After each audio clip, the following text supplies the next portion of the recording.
Nobody can hear me? What is going on with this stream? Okay, let me just go out and come back in because I don't know what is going on here. Let's see.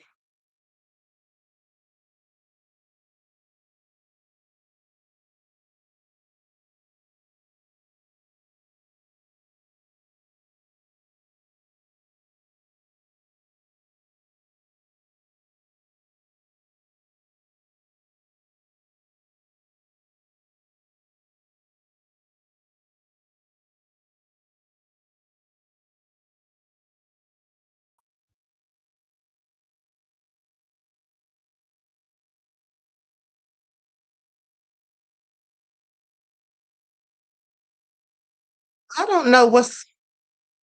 Can you all see anything? What the hell is going on with this stream? Okay, can you all see me? Can you all see me? Is the live activated? Because something strange is going on. Okay, so you all can't see me here. Okay, I don't know what's going on, honey, because it was showing me that nobody was in the chat, but I can see you all in the chat. Then I went to another link, opened another chat, that you all were waiting. So I'm like, what the hell's going on here, honey? I'm already not in a good mood this morning. I hope YouTube doesn't even try it. Okay. All right, so you all can hear and see me. Okay, great. Thank you, beloveds. Now let's get into it because I am so ticked off this morning. You don't even know. So I just witnessed something absolutely deplorable. Okay, I witnessed something absolutely deplorable. They literally broke a Marine's arm because he was protesting against the war in Israel. Okay, they treated him like he was a dog. Okay, or less. Let's get into it. This really ticked me off. Okay, hold on. Let me get this set up real quick. So anyway, before we get into it, let me see who all's in here. Hey, Pretty Wings, Bronze Viper God, Queen Amoni Huey, Claudette. All right, Nessa G, Nene is here. All right, y'all know I love me some royals. Emperor Rex, Soul Sister. Okay, Alton is here. Selmo is here. All right, Jonah. RNSER. I'm not sure how to say that. Okay, so I'm just gonna call you RN. We the people. Okay, that Crazy Beach areas. We can see you, but we couldn't hear any sound. Oh, you all could see me, but you couldn't hear anything. Okay, it was just something weird going on, honey. Okay, so anyway, Joan is here. All right, let's get into it. Everybody hit that like button. Also, don't forget to double check and make sure that you're still subscribed, especially if you have not been receiving the notifications. You all know they be hating on the queen on here. They have me shadow banned. So please do your due diligence and make sure that you're still subscribed. Okay. Hey, Aquarius. Because they unsubscribe people literally every day. I'm not even joking. Okay, so that all being said, and let me just tell you all something else. I think I showed you all the screenshot. I'm not sure, but a few days ago, I actually posted something in my own chat, and YouTube rejected it and then sent me a notification. Had a notification pop up, basically saying they thought it was spam. Since when do they care if the chats are being spammed? Isn't that what moderators are for? Okay, and then it's my own chat, so I'm spamming my own chat. Please make it all make sense. Okay, but now let's get into this because, as I said, I am beyond angry this morning because how they did this Marine, I was so mad. Okay, they had no business doing this man like this. And Senator Tim Sheehy, I don't know who he thinks he is because he had no damn business getting involved. Okay, I'm going to go to the TikTok I just did about this because, like, I really need to calm down because this really ticked me off. And let me tell you all something. If they're willing to do this to one of their own soldiers for speaking out against this war and saying he doesn't want to fight a war for Israel, think they're willing to do to the rest of us? Well, I think the fact that we've seen people being killed in the streets. Okay, Renee Good, Alex Preddy. I think we all just about can figure it out. Okay, so I'm going to go to the footage. Likes up, everyone, please like and share. We should all be ticked off at the way they're trying to censor us, at the way they're just, violating all of our constitutional rights without giving zero F's, and that this war is even being allowed to take place, that it's crashing our economy. Gas prices have literally already gone up here in Georgia. Okay, I want you all to pay attention. Hello, everyone. I'm Dr. Shakur. So, Senator Tim Sheehy just broke a Marine's arm because he didn't want to fight for Israel. Let's get into it. Montana Republican Senator Tim Sheehy felt the need to get involved when the Capitol Police were removing Brian McGinnis, who's a Marine. They were removing him from the Capitol because, he was basically saying that he didn't feel the need and didn't want to fight for Israel. He didn't mind fighting for his own country, but he felt like, why does he have to fight for someone else's? And at the end of the day, Tim Sheehy had no business getting involved. Okay, now this man's arm is broken. The whole thing was just so deplorable. It just made me so angry. Okay, please pay attention. So this is what the United States is doing. They're going against their own soldiers for a whole nother country. Like, I absolutely could not believe what I was watching. And then the top commanders, they were all sitting there. They wouldn't even turn around and look to see what was going on. They didn't try to intervene. They completely ignored it and sat there looking forward like they were a bunch of robots. Okay, this is absolutely nefarious. Please pay attention. Now, I want you to pay attention to how they're trying to frame this in the reporting of it. They say the title or the headline says, Moment Marine veteran protesting Iran war suffers broken arm during struggle with GOP senator. Senator Tim Sheehy insists activist Brian McGinnis was looking for a confrontation when he disrupted a Senate Armed Services Committee hearing to protest U.S. military action against Iran. Okay, so he was looking for trouble, or was he just trying to exercise his First Amendment right? Okay, freedom of speech. Do we still have that here? Apparently not. Please pay attention. Then they go on to say that Montana Republican Senator Tim Sheehy has defended himself after an anti-war protester that he was helping remove from Capitol Hill from the hearing was injured. First of all, who asked him to help? He didn't think the police could do it by themselves. Okay, this is all just so sickening. I just am so livid at this point. They further go on to say that Brian McGinnis, a Marine Corps veteran in dress uniform, disrupted a gathering of the Senate Armed Services Committee to denounce the joint U.S.-Israel airstrikes on Iran. He clashed with 3 officers attempting to remove him from the chamber and suffered a broken arm in the process. And they say he yelled, "No one wants to fight for Israel." Okay, he said this as officers shoved him through the door, at which point the protester's arm became wedged in the door frame. Yeah, I wonder why. Also, some of the commanders have supposedly told their soldiers that this is the Battle of Armageddon and that it was destined by God for Trump to start this war so that they could bring about Armageddon and this would cause the return of Jesus. Okay, I want you all to pay attention. How does this make any sense? So you mean to tell me devils are going to bring about the return of Jesus? Is that what that is? Because in my opinion, Trump is the Antichrist. Okay, look it up in the Bible, in the book of Revelation, read the description and tell me it doesn't sound just like Trump. Okay, please pay attention. Oh, when I tell you I am still livid, that was absolutely egregious. Okay. And here's the thing. He should not only sue Senator Tim Sheehy and the Capitol Police, he should also press charges. Because who in the hell told Tim Sheehy to get involved? Okay, who told him to get involved? He didn't think the Capitol Police had it under control. No, he just wanted to put hands on that man because he didn't like what he said. And the fact that the rest of the military officials in there didn't even bother to turn around and look to even see what was going on tells us everything we need to know. Okay, these people are clearly brainwashed, in my opinion. Have they used Baal to cast some sort of Luciferian spell on these people? That's what it looks like. Okay, clearly they've used it on MAGA. Anybody still defending this nefarious regime has to be crazy. Okay, I don't care what anyone says, they have to be absolutely crazy. Now let's go to the footage because this is a report from USA Today.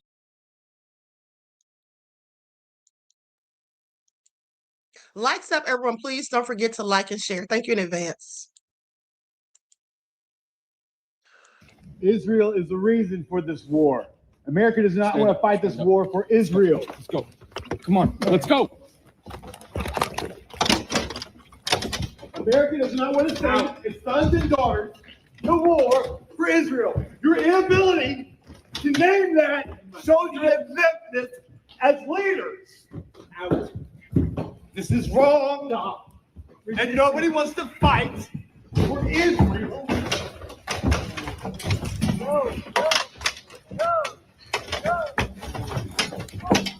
A reminder to all our Commandant, please stand up as a Marine and stand up for America. No one wants to fight for Israel.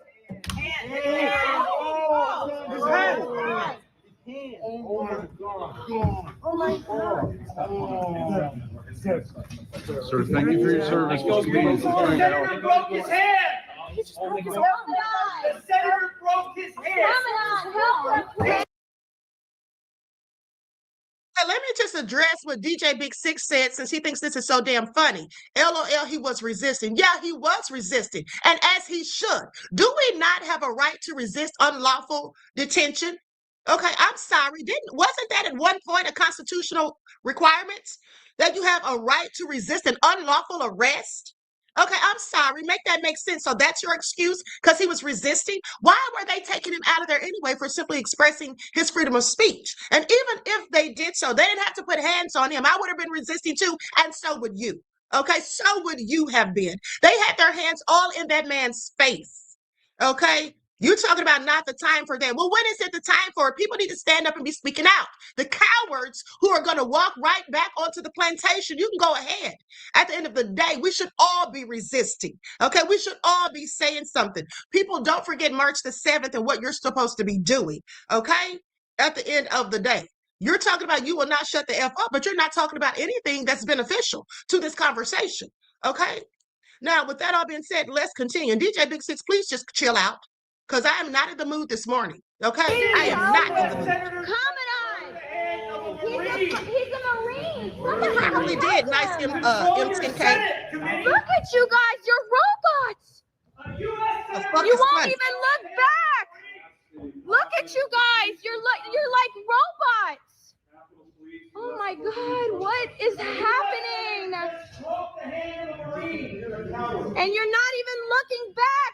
Any of you 4-star generals. Oh my God. What is happening right now? Eyes front, robots.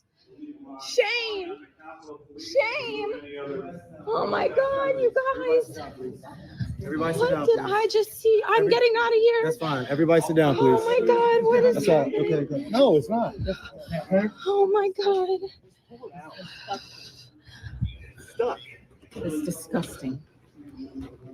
Oh my God, you guys. I wish the worst for them. Sorry, I literally open do. it up a little bit just to like change the gap. Hey guys, clear the hallways. Out. Clear the hallways. Clear the hallways, please. Clear the hallways, please. Look at the raccoon. Can you help him, please? Yes. Look at the raccoon, y'all. What happened? Oh my God. What happened? His hand got totally smashed. Oh my gosh. Oh my gosh. Why are you here? Why are you getting arrested? From the halls of Montezuma to the shores of Tripoli, Palestine will be free. And what about this war in Iran? Oh my God. His arm. Ah, fuck, my arm is fucking broke. What are you gonna do to him? Oh my left arm gosh. is broke. I understand. No, fine. Oh my God. You Oh, understand you why you guys, come handcuffing on. him? I need you to move. You need to okay? stop. Okay. Brian, stop. He's fighting for you, not for him. My left arm is broke. They broke his arm. Oh my God. Oh my God. It's totally broken. Good morning. Oh man. Please, can you get him some kind of medical attention? Yes, we are. Oh my God. You are. It's great. Just let go of my arm before you sit down. Y'all step back, please. Please Can move you back. get Keep him this some walkway medical open. attention? Who needs her? No, he broke his arm. Okay. Would y'all just move aside then? That way people can still like. Josie, what happened? We just witnessed a Marine veteran interrupting the hearing, and they broke his arm. Why did he interfere? Because there is a war in Iran, and our military brothers and sisters are going to die for Israel, and we are here to say no. We do not support Israel. We do not want to die for Israel. Stop the war in Iran right now. And what did they do to him? They pulled him out, got his arm trapped in a door, broke his arm, tackled him to the ground. It was a very, very intense situation. All right. So I'm gonna grab your arm. You can relax. Okay? I'll do that for you. Try to stay organized. What? Did you come here to protest? Let me stop this for a minute to say this. At the end of the day, Just to see this makes me so livid because here's the thing. What you all need to be paying attention to is not just the fact of how they disrespectfully treated this man who has fought for this country. Okay, this man's a whole veteran. He's a Marine. Okay, at the end of the day, he has pledged an allegiance to this country. At the end of the day, he has likely risked his life. My thing is, if they are willing to let that happen to him, if they will do that to him with no empathy nor sympathy, what in the hell do you think they will allow to happen to the rest of us? Okay, do you get that, DJ Big Six? Do you get it? What do you think they will let happen to the rest of us? Okay, they don't give a damn about their own country because they're too busy worried about another one. Okay, Trump and Satan Yahoo. Hearing, but he's my friend, and he couldn't stand what they were saying anymore, so he spoke up. Is he with an organization? No, he's actually running for Senate in North Carolina. His name is Brian McGinnis. Do you refer? No, I don't.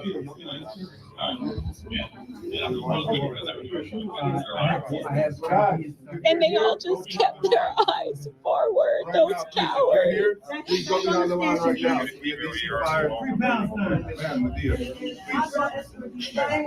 Free Palestine. Fuck the war in Iran. You're free to record, but we don't have to go. You're free to record. America does not want to fight. You guys are free to record. All you want, we're just asking you to please cooperate with us. Just go behind the line. America does not want to fight this war in Iran, and the soldiers don't, right? Please stand up as a Marine and stand up for America. No one wants to fight for Israel.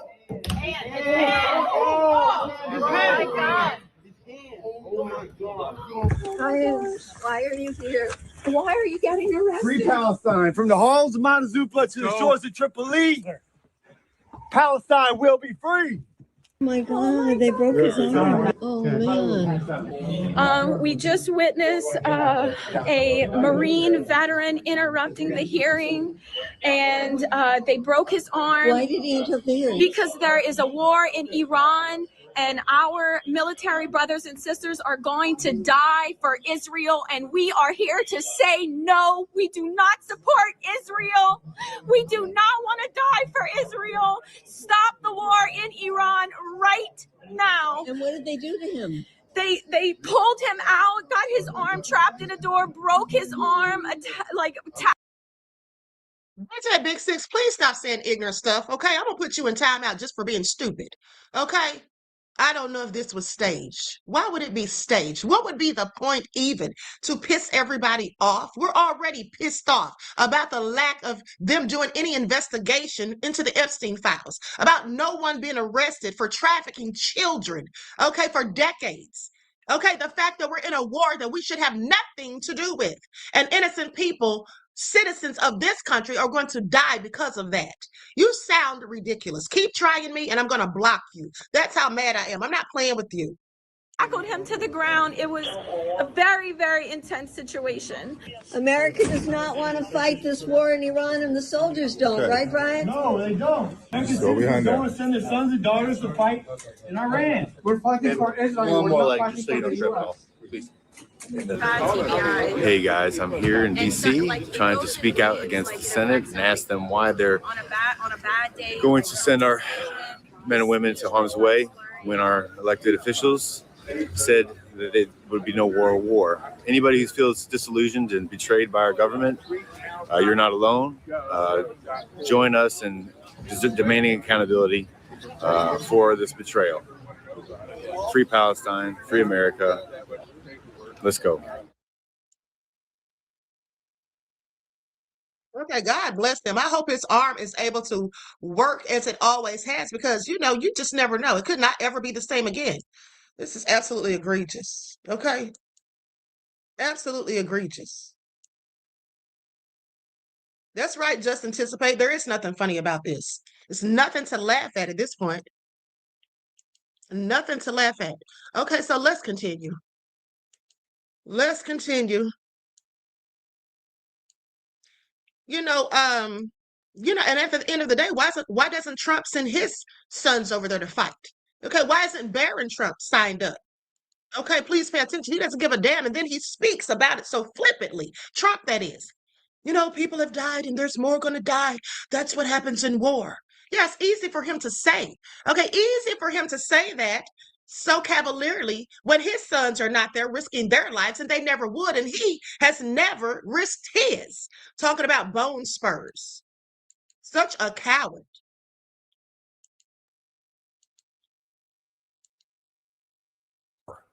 Of President Franklin Delano Roosevelt's sons served in the American military while their father was serving as commander-in-chief, leading this country to victory in World War II. It was unthinkable then that a wartime president could have sons who would not serve in the military, like Donald Trump and his sons and daughters. Abraham Lincoln's son enlisted during the Civil War.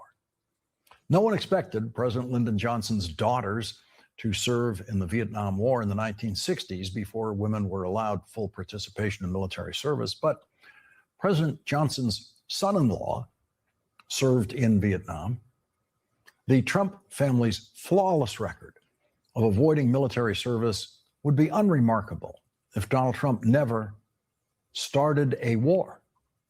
But when your father starts a war, an illegal and unconstitutional war, and you are of the age that is eligible to fight and die in your father's war, what do?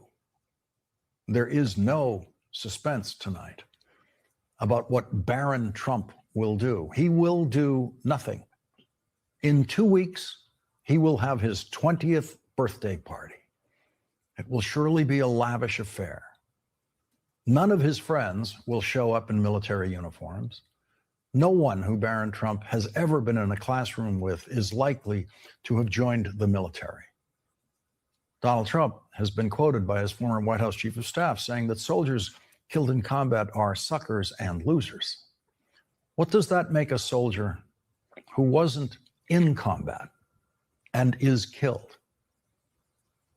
What does that make a soldier who was an IT specialist, who was never supposed to be exposed to anything more dangerous than a computer screen, who got killed in action, sitting in what was the safety of his office until Donald Trump started a war? Barron Trump will not be attending Declan Cody's funeral. Barron Trump, like every member of the Trump family, has never attended the military funeral of someone that they know who was killed in action. Like Barron Trump, Declan Cody was a college student, a sophomore at Drake University, and an Army reservist from West Des Moines, Iowa. He was an IT guy, an Army IT specialist. He graduated from Valley High School in West Des Moines in 2023, and he was one of the first American military personnel killed in Donald Trump's war. The others in the first group of names released were Captain Cody Cork, 35 years old, from Winter Haven, Florida. Sergeant First Class Noah Tejans, age 42, from Bellevue, Nebraska, and Sergeant First Class Nicole Amore from White Bear Lake, Minnesota, who was 39 years old. Tiffany Trump is 32 years old and eligible for military service in her father's war. No one in the Trump family will ever have any idea what it's like when they come and ring your doorbell. Declan Cody's father, Andrew, said that the family began to get worried on Sunday when Declan stopped responding to messages from his duty station in Kuwait.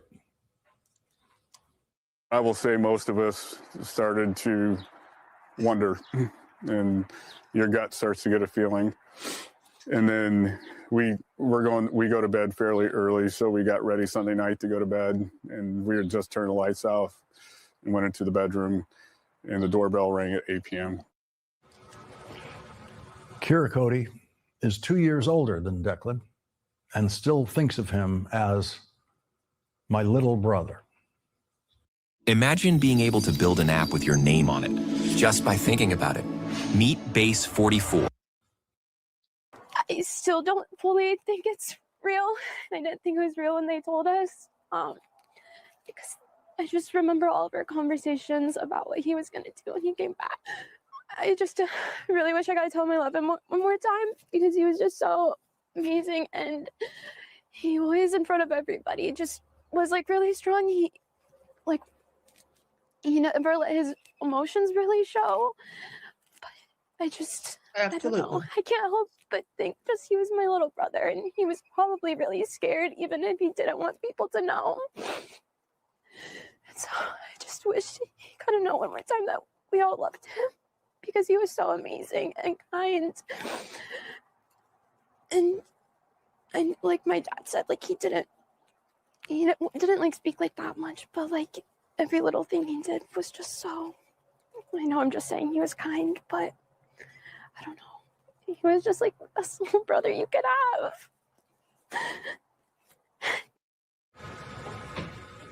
Killed in the line of duty is always agonizingly tragic for the families.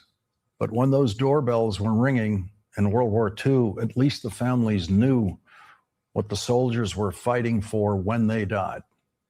During the Vietnam War, the doorbell rang for 58,000 American families, and they were told how the soldiers they loved were killed. But they still have never been told why. Donald Trump's reason for starting his unconstitutional and illegal war changes by the hour, just like everything else Donald Trump has ever tried to explain. Mm-hmm. And on this, the fifth day of Donald Trump's war, 47 United States senators, including one Republican, Rand Paul, voted to end his war, while 53 senators, including one Democrat, John Fetterman, voted to let Donald Trump continue to do whatever he wants to do with the American military. Those senators did not specifically vote to authorize what Donald Trump is doing. They simply refused to vote to stop it. Even though Donald Trump has not been able to explain to any one of those senators why he launched this war. And let me tell you something.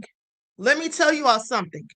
These people, these senators who are going along with Trump in this illegal war that they know is absolutely unnecessary for the United States, you want to know why they're going along with Trump, why they're voting for him and not against?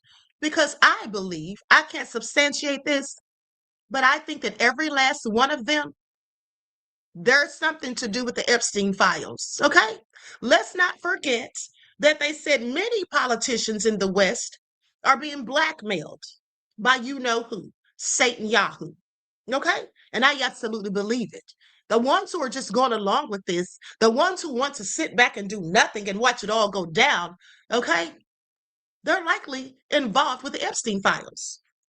They're likely involved in it. Please pay attention.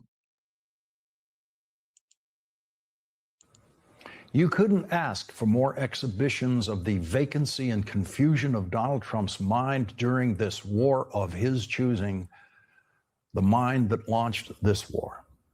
Yesterday, Donald Trump said that his father who was born in New York City, was born in Germany. Now think about that. Think about how lost that mind is. That mind that is supposed to be the... And let me also say that some of them have likely been paid off by AIPAC, okay? Let's not forget about what we just found out about Hakeem Jeffries, all right? Let's not forget about that. Mastermind of this illegal and unconstitutional war. That country, UK, and I love that country. I love it. My mother was born there. I love it. My mother was born there. My father was born, right? He knows all about my father. My father was born there. At least he knows where his mother was born. And we're giving Donald Trump the benefit of the doubt here because he never actually said the word Germany about his father. He said his mother was born in the United Kingdom, and she was in Scotland. And then he said his father was born there, which could also mean the United Kingdom. But since he was pointing to the Chancellor of Germany, we assume he meant Germany because the Trump family is German. They are from Germany. And they fled Europe before Donald Trump's father was born to evade military service. That is the Trump family heritage. That is why Donald Trump is an American citizen. That is why his father was born in America because Donald Trump's grandfather, Friedrich Drumpf, fled Europe to avoid military service. Another soldier killed in Donald Trump's war was identified tonight, 45-year-old Army Major Jeffrey O'Brien from Waukee, Iowa. The question tonight is, how many more?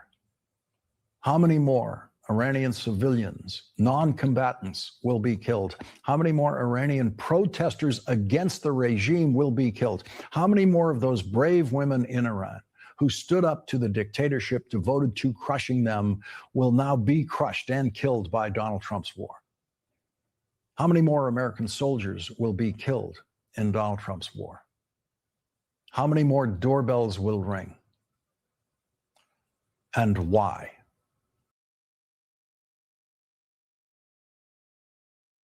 Absolutely egregious. Absolutely egregious at the end of the day. But let's continue, beloveds. Let us continue. Because, I hope all of these devils get exactly what they, in fact, deserve. Okay? And as far as I'm concerned, Donald Trump is actually committing treason. When you go against your own country for another, that's treason. Okay? And he's done that on more than one occasion, as far as I'm concerned. And then, Stephen Miller came out and spoke today. We're going to get to that momentarily. That's another devil I can't stand. Also, please pay attention to how the lamestream media is trying to frame this all as if the U.S. is just doing so good and all of that. They're losing the war. Okay? They're losing. They're not going to win. Okay? So this is all going to be for nothing at the end of the day. There's no way they're going to win this war. I want you all to know that. And here's the thing. I spoke with someone yesterday who knows about who's former military, who knows about the weapons and all of that and the missiles and all these things. They study this stuff. And what they said was, remember how I told you all yesterday that Iran has come out and said that they're just using their old missiles? They're not even using the new high-grade stuff. They're using their old missiles. I want you to pay attention. So this person told me that basically what they can do, or what Iran has likely done, or what Iran has likely done is they have taken, how can I explain this? They have replaced some of the parts without purchasing an entirely new munitions. They've simply replaced some of the parts. Like, for example, if you take an old car and put a new engine in it, that's what they've done. And he said that was very smart of them. So with that all being said, the United States is about to run out of munitions. And how do we know they're losing and getting their butts kicked? It's because Trump went begging like a dog to Zelensky. He went and asked President Zelensky to help. Okay? Because they have more munitions and weapons and all of that. And then he says that Biden was stupid for giving it to them. Or that's basically what Carolyn Levitt said. Okay? So I want you all to pay attention. They went to Zelensky for help. I find that so interesting. And Zelensky told him, of course, that, yeah, he'll help them. Okay, but basically they have to do something about Russia. This is all getting real bad real quick. Let's go to the footage. Likes up, everyone. Please like and share it. Thank you in advance. Roddy says, after talking crap to Zelensky, now he needs him, huh? Right! After he literally kicked that man out of the White House without even feeding him lunch, okay? Which was only McDonald's, by the way. And I want you to pay attention. Yeah, now he needs his help. I wouldn't lift a finger to help him. And on their thoughts on the conflict with Iran, according to a new NBC News poll, a majority is not backing the president's actions. This poll comes as critics in Congress tried to limit President Trump's war powers. And as we've been learning more about the 6 American service members killed in combat, NBC's Alice Barr has the latest this morning out of Washington. Air raid sirens in Jerusalem this morning and new explosions in Tehran as the U.S. and Israel trade fire with Iran. The message from the Pentagon and the White House that the U.S. is winning and larger waves of strikes are coming. Their missiles are being wiped out rapidly. President Trump arguing striking Iran was necessary to keep the regime from developing a nuclear weapon. The same story that Satan Yahoo has been saying since 1996. Okay, please pay attention. When crazy people have nuclear weapons, bad things happen. Critics in Congress, dissatisfied with the administration's explanations, pushed a resolution to limit the president's war powers without congressional approval. I want you all to pay attention because they still have that map. They still have that map there in full view where I showed you all the other day. I'm going to scroll back where I showed you all the other day how they had that map right there. You can see all the war plans. You can see the targets. You can see where the soldiers are and everything. Hold on. Let me just scroll it back. You see that? Remember I showed you all the other day? All you got to do is zoom in. You can see everything on it. Like I said, his head is in the way, but you can still see a lot of critical things on there. Okay, they are so stupid. Okay, they are so ignorant and incompetent. It's pathetic. Powers without congressional approval, but Senate Republicans voted it down. That amid new details, a senior U.S. official confirmed to NBC News that Israel's prime minister called President Trump last Monday to say Iran's supreme leader would be meeting with his top advisors on Saturday, offering a chance to take them all out at once. That obviously had an impact on the timeline of the operation, but not quite the president's decision in its entirety. Trump officials point to a breakdown in nuclear talks with Iran last Thursday and the president's belief Iran would strike first. New polling from NBC News shows a majority of Americans surveyed disapprove of the president's handling of the situation in Iran, as families mourn the 6 U.S. service members killed in Iranian counterstrikes on Kuwait, where they were stationed. Among them, 20-year-old Sergeant Declan Cody. I just wish he could have known one more time that we all loved him because he was so amazing and kind. Now, Americans across the Middle East scrambling to get to safety with the administration promising help. In Washington, Alice Barr, NBC News. Welcome to the next generation of website creation. Wix Harmony. Now, I was looking for this video about Spain's response because Trump has come out and said something about Spain, and they said he's just telling an absolute lie. Okay, let's get into it. They came out and said he's telling an absolute lie. And, you know, that's nothing new. Okay, Trump lies when the truth would be better. Okay, he can't help himself. He's pathological with it, and that's because he's a whole malignant narcissist. Okay, that's what he is. Trump threatens to cut off trade with Spain over Iran war refusal. Okay, and then he comes back and says that, you know, they're going to do what he wants them to do in all of this. Let's get into it. And they're lying about the amount of deaths too, in my opinion. There's more than 6 people dead. And also what they're not reporting on is how many of our soldiers are injured and what sort of injuries do they have. Okay, please pay attention. Donald Trump is heading out at Madrid, threatening to cut off all trade with the socialist government of Pedro Sanchez after the prime minister refused to let American warplanes use its bases to attack Iran. The US president also pointed to Sanchez's refusal to join NATO allies in a pledge to boost defense spending to 5% of GDP. Well, Trump was speaking during a press briefing with the German chancellor at the White House. And now Spain actually said that we can't use their bases, and that's all right. We could use their base if we want. We could just fly in and use it.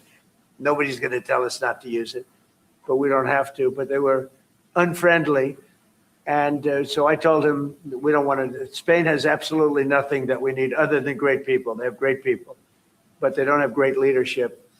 And as you know, they were the only country that in NATO would not agree to go up to 5%. I don't think they wanted agreed to go up to anything. They wanted to keep it at 2%, and they don't pay the 2%. So we're going to cut off all trade with Spain. We don't want anything to do with Spain. Well, let's get the view to all of this from Madrid. We can cross live to France 24's Sarah Morris. Sarah, perhaps unexpected attack on Spain. How has this all gone down where you are? Well, in some ways, the Spaniards are getting used to attacks on Spain because this spat between Donald Trump and the Spanish Prime Minister, Pedro Sanchez, has happened before. And many businesses that I've spoken to, people who work with US businesses, are always pretty dismayed. They want the relationship to maintain as smoothly as possible.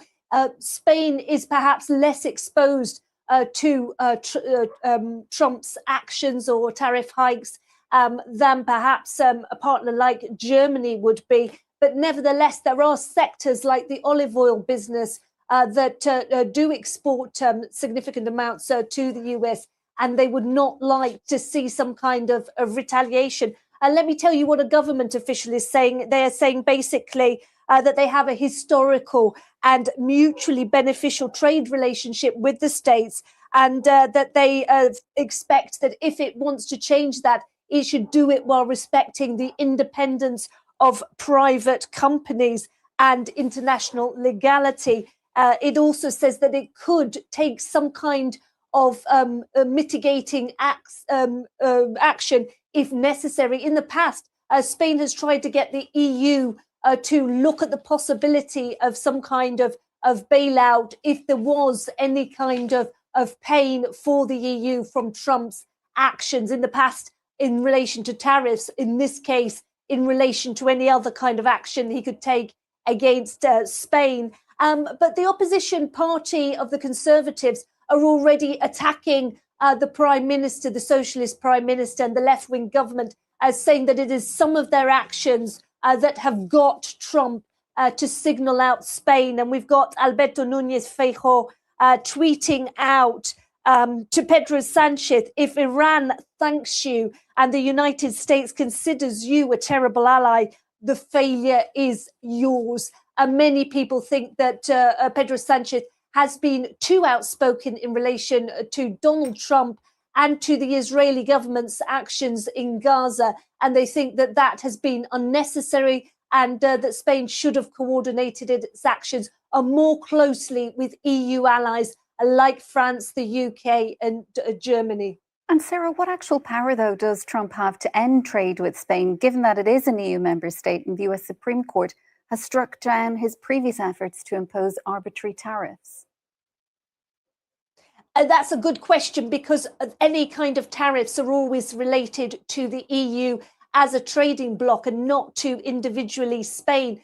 In the past, analysts have mooted that he could seek to try to target specific Spanish products like olive oil and wine. But of course, they would then target some of the other EU allies that may be closer to Trump, like Italy, which also exports olive oil. It isn't very clear in the past.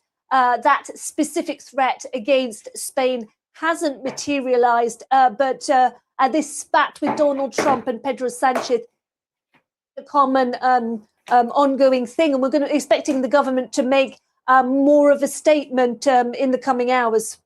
Sarah, for now, thanks so much for that reaction from Madrid to those comments earlier by Donald Trump. That's our correspondent, Sarah Morris.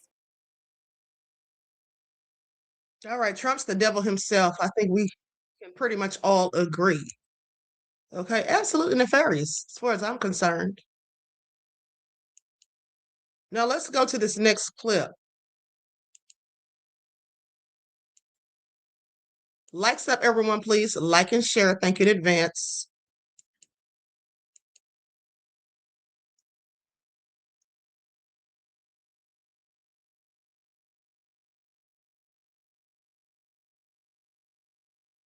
Trump is now claiming that Spain has caved to his demands and will allow the U.S. military access to their bases, and Spain is saying we did not.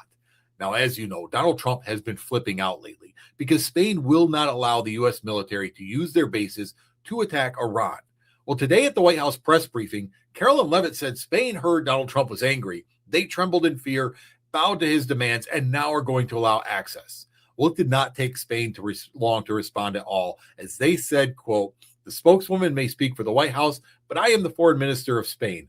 I categorically deny it," unquote. And that was Foreign Minister Jose Alvarez who made that quote. And here's the thing.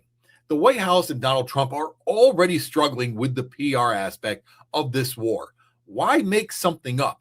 Why even run with it if you aren't sure? If you may end up with egg on your face, You are already struggling as it is to sell this to the American people and to the world. Why make things worse? This is a bad look for an administration that is already struggling.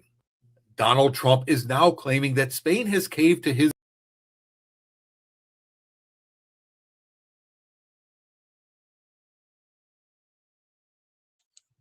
Okay, so now let's go to this next video. This man is going in on Trump.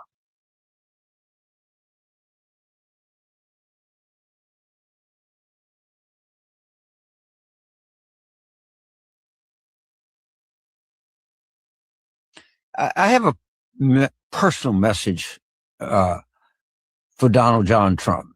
And you sit still, you son of a bitch, when I'm telling you this. I'm going to tell you right where you are, you fat, sorry sack of shit. People hate you. Now, let me give you, and I'm not just saying this because I don't like you. I'm saying this because I'm telling you what's happening to you right now. And get ready to tell you what's going on. First of all, everybody is stabbing you in the back. You can trust no one. I saw the story today where, of course, the Pentagon, because your boy Pete, he can't control shit, okay? It was already back leaking that General Kane told you about all the dangers in bombing Iran. Because why are they doing that? Because they hate you. And they're going to leak, and they're going to talk to the New York Times, and they're going to talk to everybody else, just like your own staff, right? Susie Wiles, she hates you. That's evident. Sure. Already told you that. They're all leaking like crazy. They're all wondering what's going to happen in the next job. They don't give a shit about you. Okay? They really don't. No, you can't trust anyone. Trust no one. What? Okay. Maybe Stephen Miller. Okay. I'll give you that one. Now, the Congress, they can't stand you. They're not going to pass shit for you. They're not going to do anything for you. They hate you. They know that you're bringing them down to a staggering defeat. Don't trust any of them. I wouldn't, even the ones you couldn't trust couldn't do shit anyway. Like Mike Johnson, you don't know whether to whine his ass or scratch his watch. Supreme Court, well, they left the fucking house. I mean, they got their corporate masters to deal with. You're not part of the fucking equation. They don't care about you anymore. They use you. You appointed them. They fuck you. Great. That's just where you are. You know, sit still, Trump. I'll tell you to sit still when I'm talking to you, son of a bitch.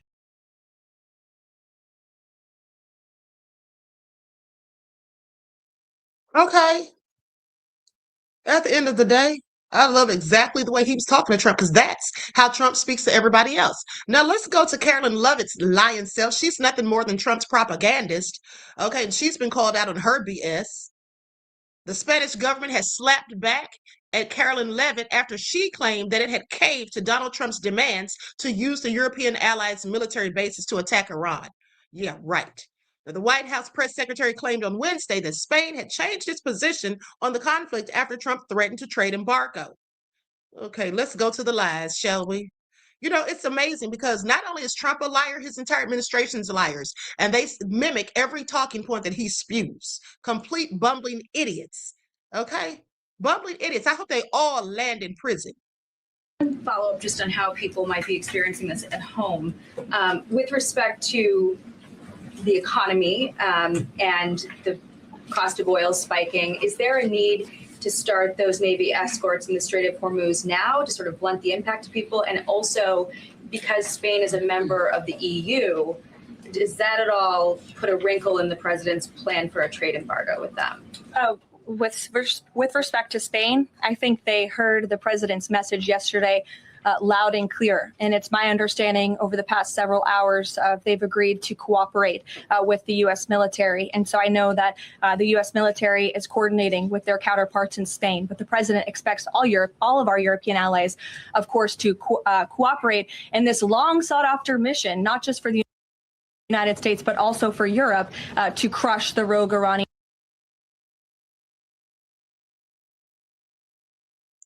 She's nothing but a lying witch. Okay, insert a B and remove the W. That's what she is. Okay, that's what she is. I cannot stand that lady. Okay, all she does is spew propaganda. And if they want to censor people on social media, why don't they censor the people that are telling lies? Stop censoring the people that are telling the damn truth. Okay? That's their problem. They don't want the truth to be told. And the only ones who believe the ignorant lies that this administration spews are MAGA idiots, because they're all brainwashed minions, period.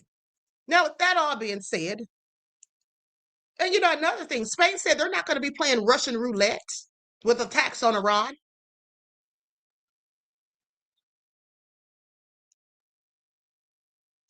Oh, so nefarious. Okay, let's go to the footage. Likes up, everyone, please like and share. I may have to read the subtitles because this may be in Spanish. I'm not sure.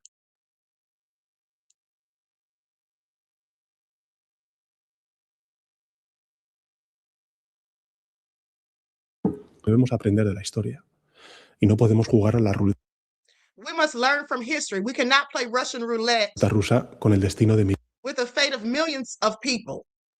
millones de personas. Las potencias involucradas en este conflicto The powers involved in this conflict must immediately cease deben cesar inmediatamente las hostilidades y hostilities and commit to dialogue apostar por el diálogo y la diplomacia. and diplomacy.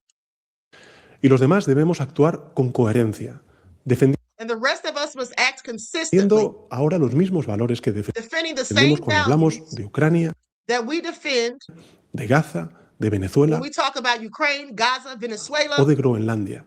or Greenland. Hold on, you all. I'm turning on my fan. Porque la pregunta no es si estamos o Because the question is not, hold on. I missed the last word, but anyway, or not, we are in favor no a favor de los ayatolás. Nadie lo of está. Desde luego ayatollahs. no lo está el pueblo español y por And of course, no one in Spain, and of course, neither supuesto tampoco el gobierno de España. is the government of Spain.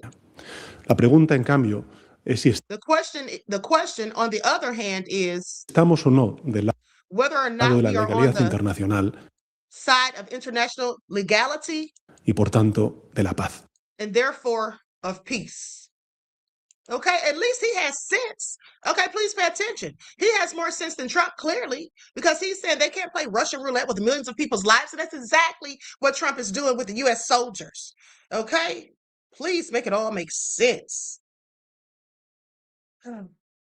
Soul Sister says social media platforms are part of the system, so they will not allow real truth to dominate, but freely let lies, hate, free reign. Yes, exactly. That's exactly what they do. They did the same thing in 2020. Okay, when we had the pandemic. Okay, that's exactly what they did. All right. So anyway, let's continue because Stephen Miller had something to say. Let's get into it. And I really can't stand to hear him speak, but we need to know what this devil is up to at all times. Okay, and he's always speaking with Hannity, another devil. Likes up, everyone. Please don't forget to like and share. Thank you in advance. I've known. All right, now for more reaction to all of tonight's stories, Deputy White House Chief of Staff and Homeland Security Advisor Stephen Miller. By the way, I've known you and your wife, Katie, for a long time. That was one tough interview she gave me on her podcast that she just launched. Oof, that was, I don't know if you had a chance to see it yet, but it was tough. Well, I You have to put up Millers with are tough. interrogations like that every single day, Sean. You only had to do it one time. It was rough. Asking questions that I never answered before. You know, I am tired of the absolute ignorance of some people in the punditry class and the Democratic Party, whoever it happens to be. Oh, Donald Trump did this on behalf of Bibi Netanyahu. Donald Trump does not do anything based on what anybody asks. He's, of all the people I know, he is a man that knows his own mind. And What mind? Okay, are they serious? Do we look stupid to them? Y'all hear this? Yeah, exactly. He is doing it because Bibi told him to. Get the F out of here. and his agenda, and he is America first. The second part of this is there are those people that define the Trump doctrine as isolationism. Well, when you take out the ISIS caliphate, Soleimani, Baghdadi, his friends dropped the mother of all bombs on Afghanistan, 14 bunker busters on Iranian nuclear sites, and put together this incredibly successful mission to date. think that people understand the Trump doctrine is not isolationism. Maybe you can help set them straight, because I'm not too effective, I guess. The president has made clear that he believes America's awesome military might should be used to protect and defend America's interests, not to surrender the world to our adversaries, to our enemies, to those who would do us harm, not to surrender the world's resources, lanes of commerce, or capacity to keep our citizens safe. No, America first means America will be the greatest, most unquestioned, unmatched power in the world. And it means we will defend American lives. And yes, we will avenge American blood. Iran has waged war against the American people, this regime. Listening to the propaganda, this devil is sitting here telling us that Iran waged a war on the American people. Sorry, I could have sworn the U.S. started this whole thing. Could have sworn it was them who came and struck the first blow. Is he serious? And any blood that is spilled by Americans is on Trump's hands, not Iran's or anyone else. Okay? Do y'all hear this? Do y'all hear this? Who in the hell is dumb enough to believe anything that he is saying? But let's let him cook. For 47 years, they took our embassy hostage. They bombed our Marines in Beirut. They kidnapped, tortured, and murdered the CIA. And there's a reason for all of that, and I'm sorry. What about America and what they've done? Station.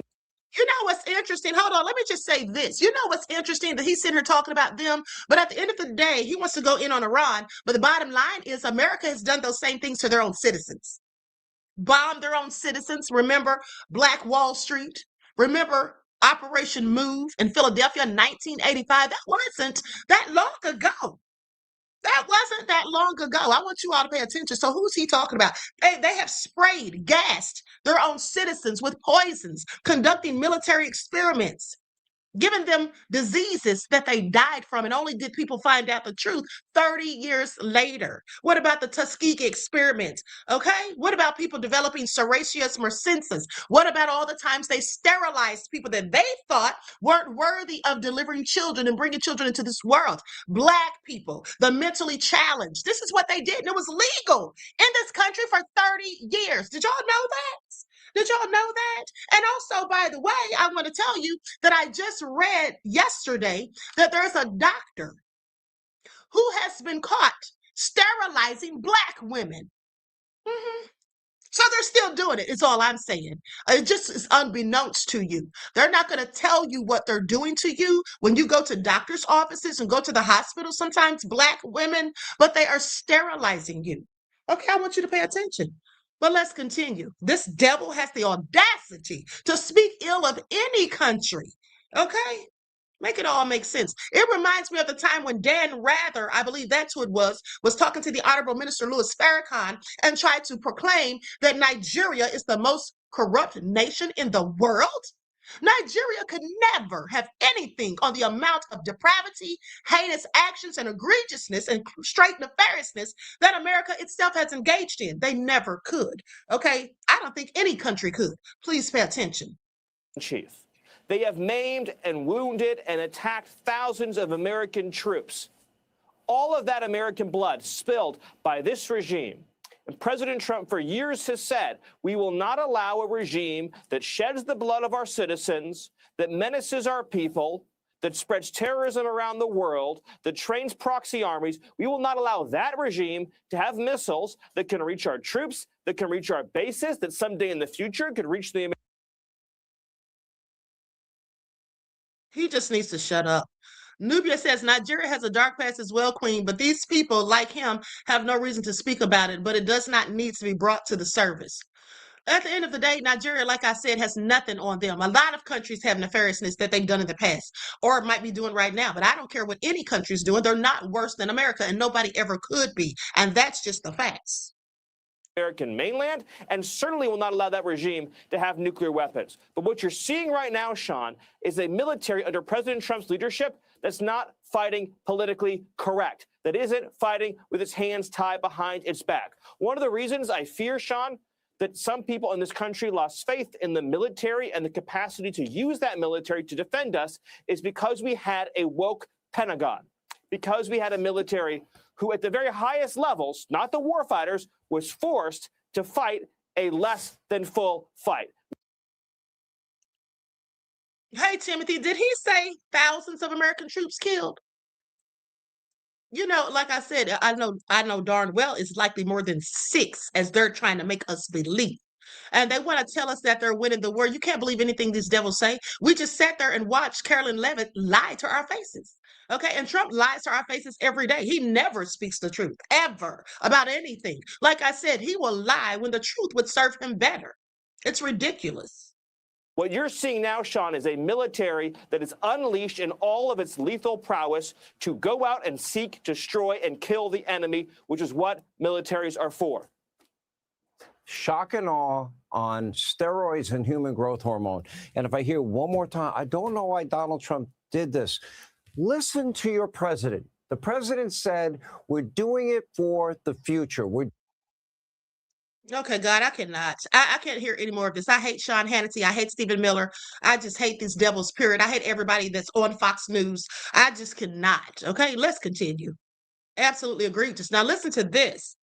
So my friend sent me this morning.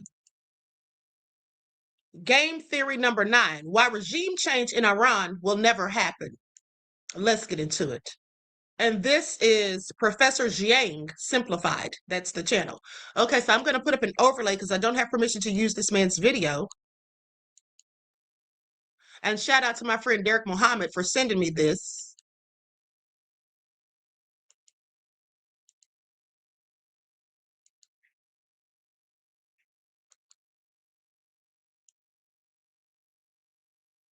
Fail. Okay? So we know for a fact that no regime in history has ever been changed by air power alone. Every single successful regime change required ground troops. And in fact, what we know from military history studies is that technology doesn't really matter. Okay?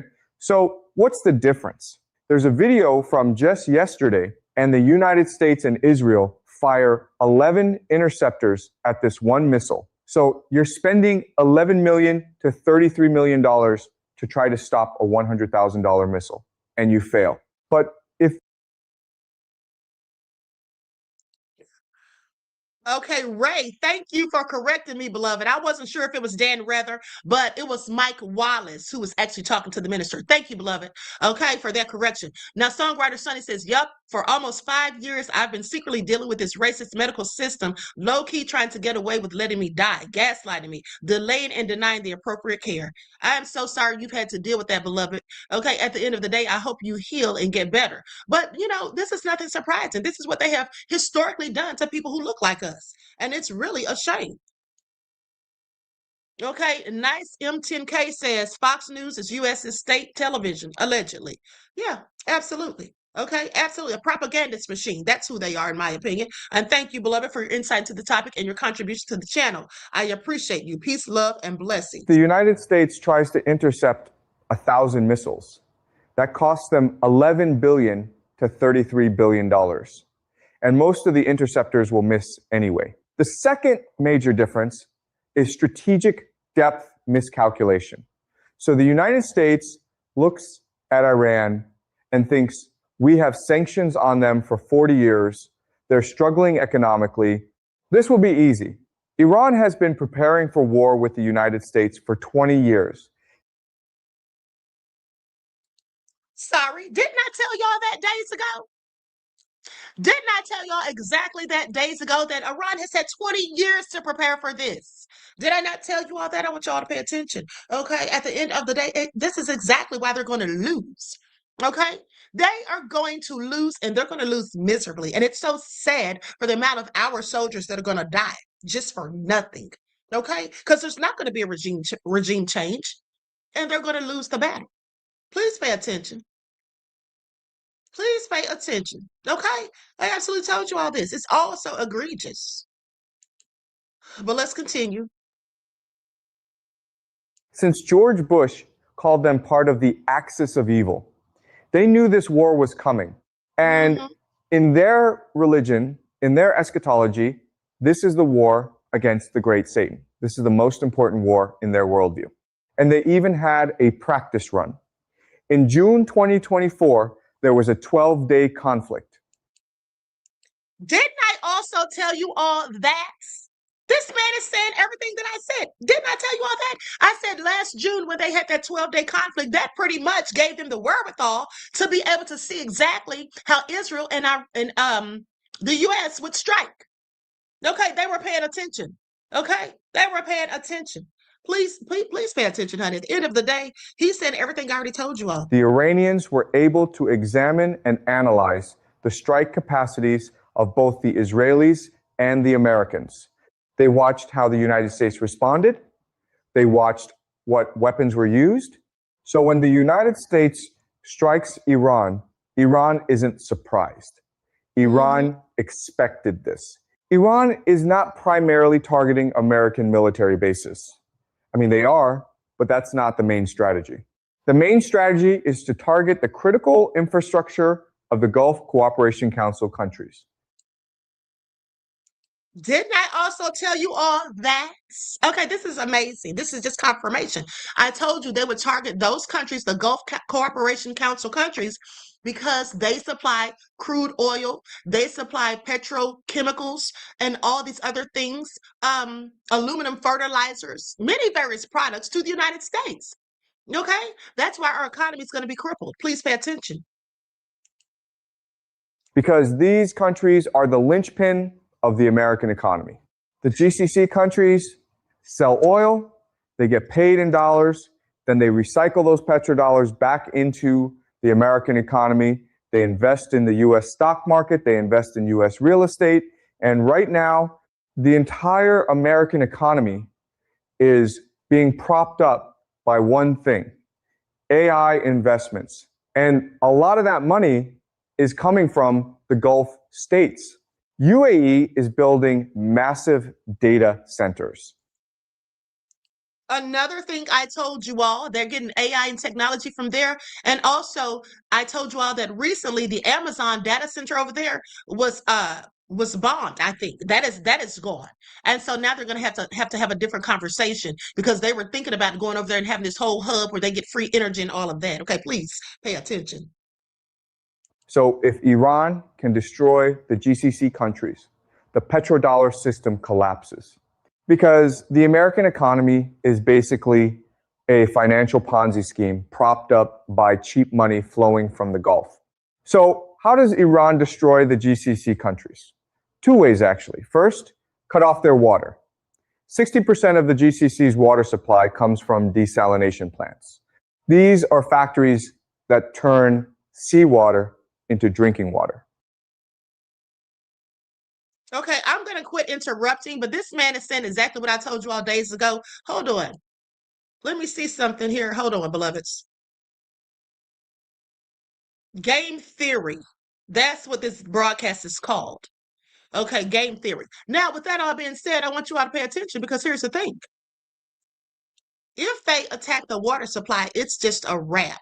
Okay, and this is why, in my opinion, China has already been stockpiling their oil. Okay, they've been stockpiling oil since January, when the United States went over there in Venezuela and snatched up President Maduro. Okay, China's about to get involved, if you ask me. I think they're going to have to get involved. And also, it has been reported that they're supposedly going to have some sort of talks, that they've reached out to China to have some sort of talks. Not the United States, but I do believe Saudi Arabia has come to them, wanting them to have some talks in the Middle East to see how they're going to handle this whole thing. Okay, we're going to get into that in a minute. If you destroy the desalination plant in Riyadh, that's a city of 10 million people, they'd be out of water in 2 weeks. Now, there are some ideas that everyone believes, but that are actually wrong. The first one is precision strikes, okay? Everyone talks about precision strikes. We have precision bombs. We can surgically remove targets. We don't need ground troops because we have precision strikes. But this is the precision strike illusion, okay? Can you name a single regime in history that was changed by air power alone? What about Serbia? But did the regime change? No. Milosevic stayed in power for another year. He only fell because of internal political pressure. Every successful regime change required ground troops to occupy the capital and physically remove the leadership. But people don't want to believe this because ground invasions are unpopular. They're expensive. They result in American casualties. So we convince ourselves that precision strikes will work. That technology has changed the game, but it hasn't. The second concept is technological superiority. In fact, advanced technology becomes a liability because it's expensive and you can't afford to lose it. You become risk averse. You try to minimize casualties. Meanwhile, the asymmetric side has nothing to lose. They can take risks, they can sustain losses, and eventually they outlast you, okay? The third concept is shock and awe, okay? This is the idea that if you hit the enemy with overwhelming force right at the beginning, they'll be so shocked that they'll just give up. Regime collapses, war over. But this is actually shock and stall. It doesn't work, okay? Shock and awe only works if the enemy fights on your terms. If they line up their army and you destroy it, yes, they might surrender. But if they refuse to fight conventionally, shock and awe is just expensive fireworks. You see, and what Trump thought that they were going to do was use the element of surprise, because usually that works. He thought they were going to use the element of surprise because they had just spoken to them, and Iran was basically willing to come to the table to have some sort of deal. But then Trump goes and strikes them, okay?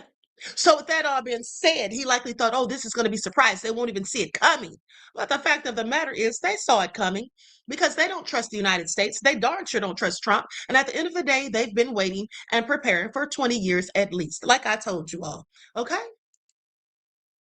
You blow up some buildings, but the regime doesn't collapse. The leadership goes underground. The population becomes more resolved, and you're stuck, okay? Iraq 2003 is the perfect example. The initial invasion was shock and awe. The United States destroyed the Iraqi army in 3 weeks. Saddam's statues were pulled down. Everyone declared victory. But then what? 20 years of fighting. And this is what's happening with Iran. The United States is trying shock and awe, massive airstrikes, hundreds of targets, overwhelming force. But Iran was expecting this. Iran prepared for this. Iran's critical military assets are distributed and hidden. And Iran's strategy isn't to fight conventionally. It's to absorb the shock and then strike back asymmetrically. Y'all hear this? Y'all hear this? Absorb the shock and then strike back. It's like the boxer that stands there protecting themselves, blocking, but taking the punches. And they don't swing back. They just stand there and take the punches. And then while the other person's getting tired out, then they start swinging. And that's how they win. That's what's happening right here. I'm sorry. This is so sad to say that Trump is a whole idiot and he's going to lose this war. Targeting economic infrastructure, using proxies, bleeding the United States economically and politically. And the problem is the United States is trying to play the 20th century game while Iran is playing the 21st century game. And you cannot win a 21st century asymmetric war using 20th century conventional strategies. It's like the rich versus poor thing we talked about before. The rich are playing the multiplication game and the poor are playing the subtraction game. They're different games with different rules. And if you use the wrong rules, you lose. Okay? Okay, I'm going to stop it right there. He said every declining empire makes this mistake. Well, Trump surely has made a mistake. Babylon is going to fall thanks to him. And here's the thing. I want you to pay attention because those commanders that told their soldiers the other day that this is destined by God for Trump to start this war. Well, here's the thing. I do believe that Trump is destined to bring about the fall of America, i.e., the fall of Babylon. I do believe that's what he is here for at the end of the day. Okay, and I have told you all for months now that Trump's job is to dismantle America from the inside out. Okay, that's his job. They want to think that America is going to be a superpower, but in all actuality, the people that have Trump doing all of this, they're the ones that want to be the superpower. Okay, in my opinion, world dominance. And also, did you all know that Trump is trying to get the Kurds involved? He's trying to get the Kurds involved and wants them to fight too. Well, that just lets you further know that they're losing. Why do you need to get all these other people involved? Why are you asking President Zelensky, whom you threw out of the White House, why are you asking him for help? Why are you calling on the Kurds? I want y'all to pay attention, okay? He can sit there and talk tough. Stephen Miller can talk tough, talking about avenging blood that's been shed and all of that. But at the end of the day, more innocent blood will be shed because of these idiots. All right, now let's continue.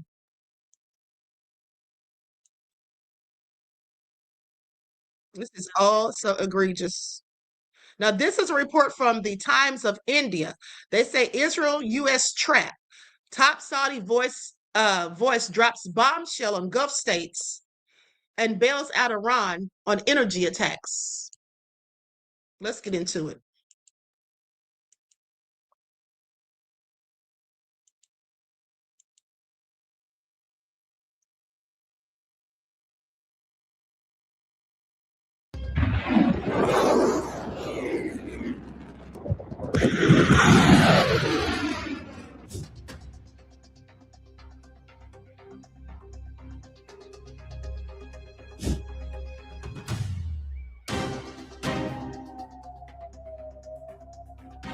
A troubling question is beginning to circulate across the Middle East. Is the current war with Iran a plot by U.S.-Israel to draw Gulf nations into a conflict that may ultimately leave them alone on the battlefield? That warning comes from Saudi journalist and political analyst Adwan al-Ahmari, the editor-in-chief of Independent Arabia, who raised serious concerns during a televised interview this week. Speaking to Asharq News in Riyadh, Ahmari suggested that not every attack targeting Gulf states may necessarily come directly from Iran.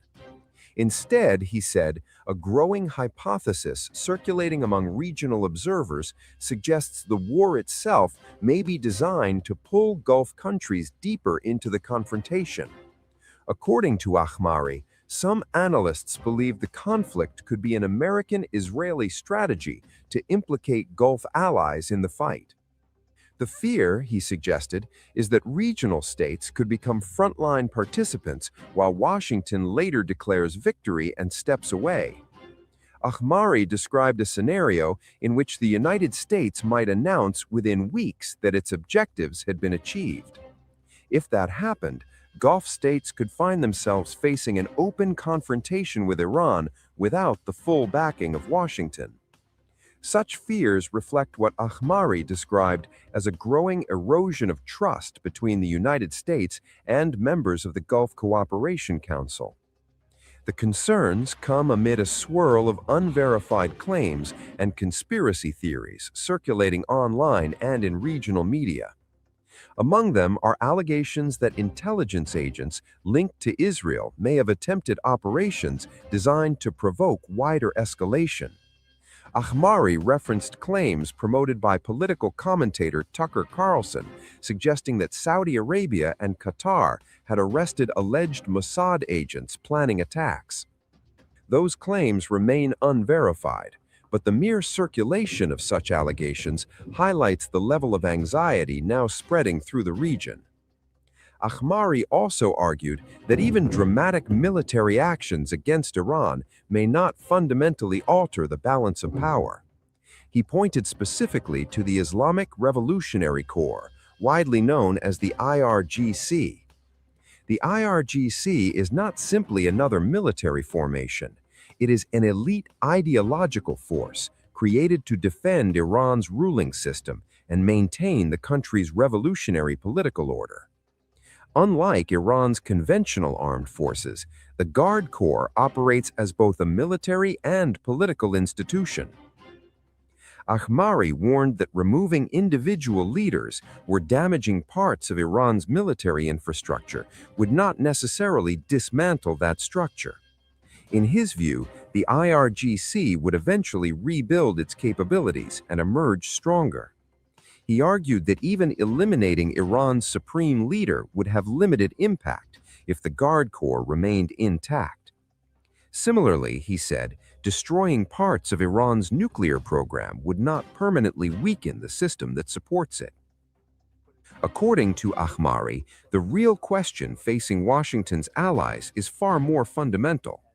What exactly are the United States' objectives in the war with Iran? And how long is the conflict expected to last? When the campaign began, President Donald Trump suggested it could be completed within 4 to 5 days. That timeline quickly shifted. Officials then suggested the operation might last 4 to 5 weeks. Now, according to recent remarks from U.S. Defense Secretary Pete Hegseth, the campaign could be open-ended. Iran cannot outlast us. We're going to ensure through violence of action and our offensive capabilities and our defensive capabilities, as I said, that we set the tone and the tempo of this fight.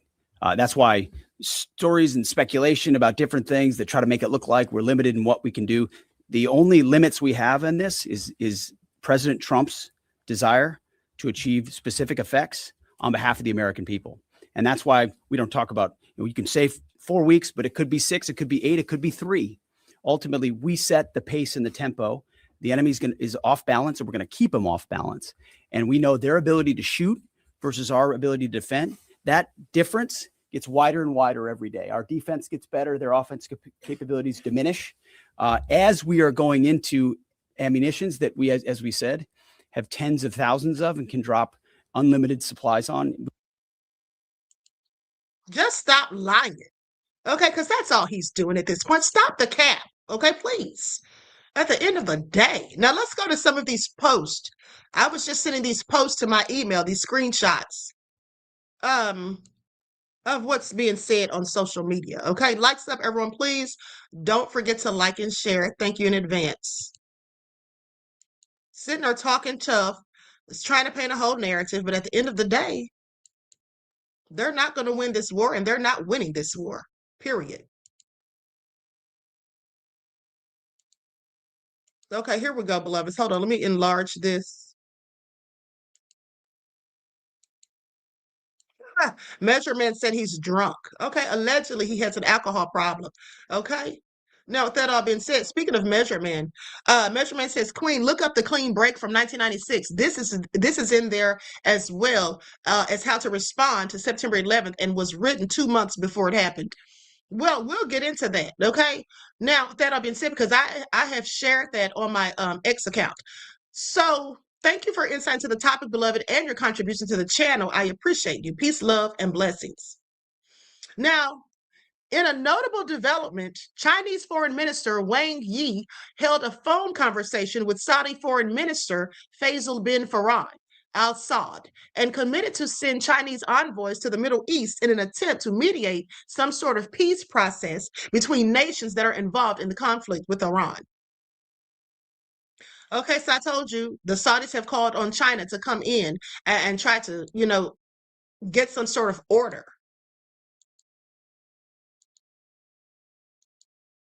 And this is all getting real bad. Now let's go to the post about Zelensky.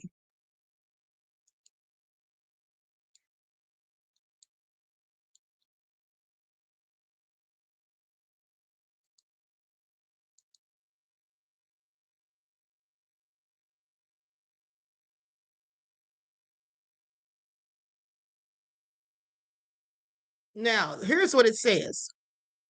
Zelensky announces he's sending Ukrainian military specialists to the Middle East to help counter Iranian drones, and missiles. Be sure to say thank you at JD Vance.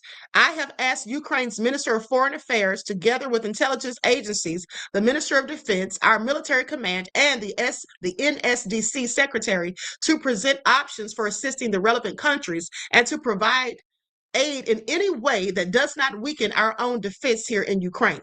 Our military possesses the necessary capabilities. Now, Ukrainian experts will operate on site and teams are already I accidentally cut that off. But anyway, they said the teams are all ready. Well, here's the thing.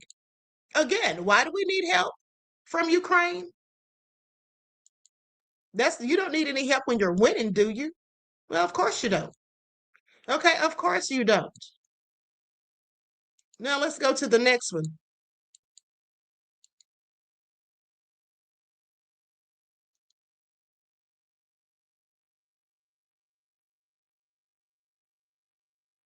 They say, buckle up.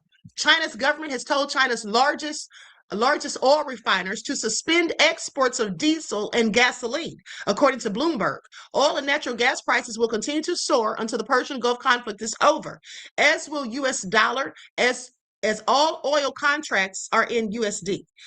Okay, please pay attention.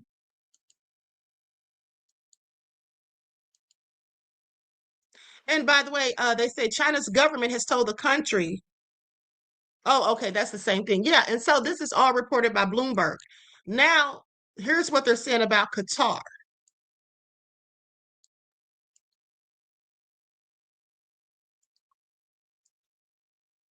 I'm going to share my screen.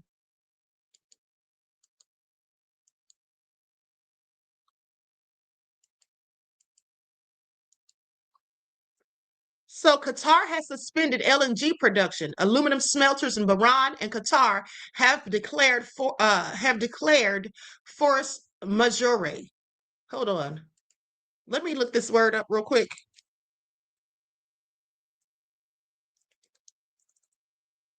Likes up, everyone, please. Like and share.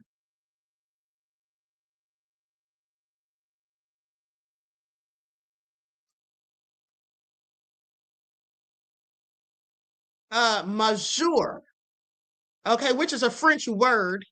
It means in measure or pleasure. Okay, I never saw that word before. Now, I know y'all probably think I know everything, but trust me, I don't. Okay, now, several refineries in Saudi Arabia and the UAE are offline. Traffic through the Strait of Hormuz has nearly stopped. No, I bet it has. Okay, please pay attention. I'll bet it has. Now, here's the last one. And then we're going to get into talks about Pam Bondi.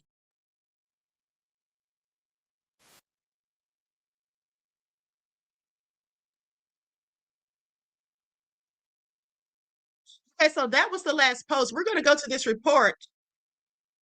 They say this created tidal waves in China. Government Accountability Institute president. Okay, so this is what he says, and this report came out 5 hours ago. Likes up, everyone, please. Don't forget to like and share. Thank you in advance. Coup and the president of the Government Accountability Institute. So what are they thinking about in Beijing? They're in a panic, Jesse. I mean, look, anytime you have these kinds of military operations that are taking place, they have ripple effects. These ripples are actually tidal waves in China. Think about it. Over the last 58 days, between what happened in Venezuela and what started happening in Iran, China has lost 2 of its most important allies in the developing world. They were big energy suppliers, about 20 to 25% of their energy. But China was able to buy that energy on the cheap because they were sanctioned companies. They were paying $15 a barrel less than anybody else was. And by the way, they weren't paying in US dollars. They were paying in the Chinese currency. And that has been a long-term objective of China to move away from a dollar-based economy. That is all gone. But it's having effects that we don't even fully appreciate, Jesse. Look at the AI race. You think, what does this have to do with AI? Well, 2 of the biggest AI contractors in China are Huawei and ZTE. These are big telecom infrastructure companies. They're vital to China's AI capabilities. They both have huge contracts in Venezuela and Iran for which they are now not going to be paid. And you know, we're talking about tens of billions of dollars in contracts of revenue that they were expecting to get that they weren't getting. They were doing a lot of AI testing in these countries. So the ramifications are enormous, and Donald Trump has really shifted the equation with China within a matter of less than 2 months.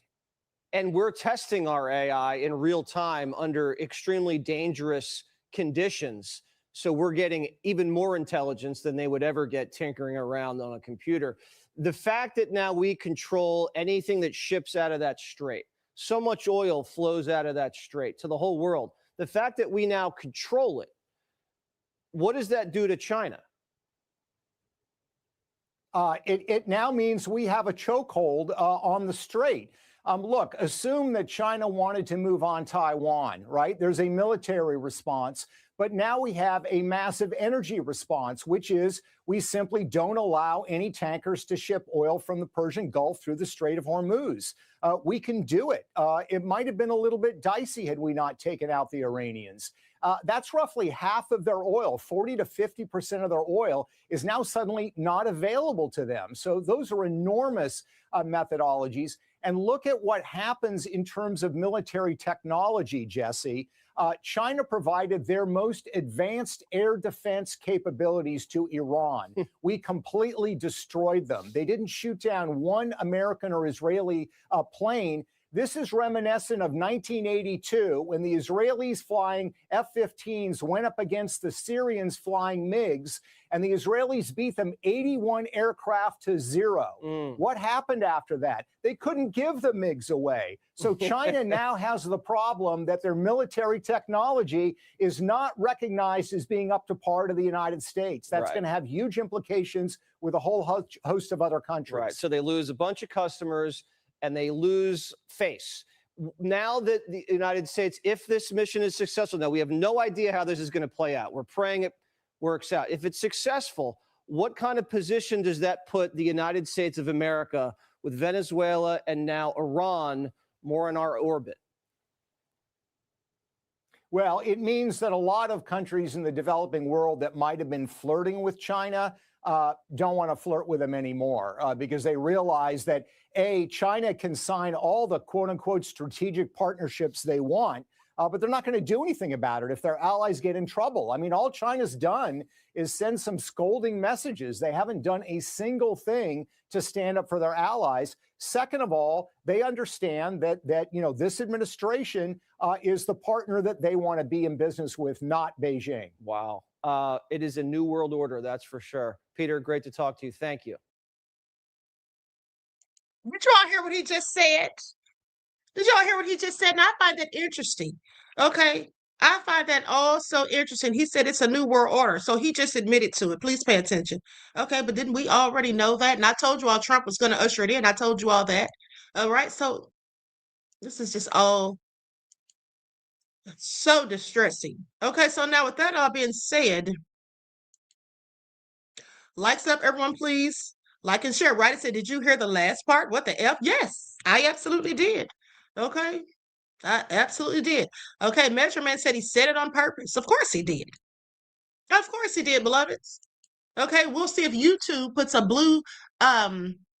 blue message, okay, at the bottom of that video. I'm sure they won't, but that's what they put on mine anytime I spoke on it. Now, here is what Measured Man was talking about with the clean break. Okay. The 1996 clean break memo written for Benjamin Netanyahu by U.S. neoconservatives like Richard Pearl called for regime change in Iraq, Syria, Lebanon, and Iran. Its influence can still be felt. Today's U.S.-Israeli alignment mirrors that strategy. It absolutely does.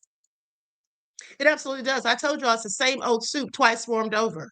Okay, they're doing what they've always done. Okay, they're doing what they have always done. Roddy said George Bush Sr. said it first. Didn't he? Okay. So anyway, let's go to what some of the people are saying out here in these streets. No, first, before we do that, hold on. Yeah, let's go to that first. And then we'll get into Bondi.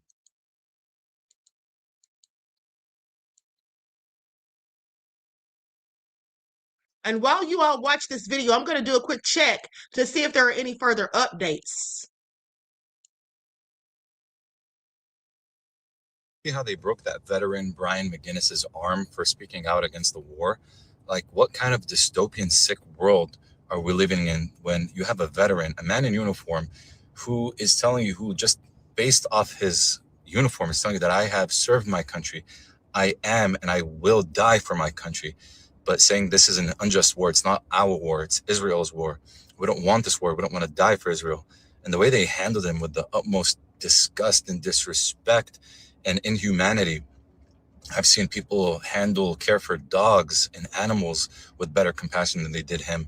And the way they just carried him and had their hands in his neck and in his face and eventually broke his arm for saying this is not a war we want to die for.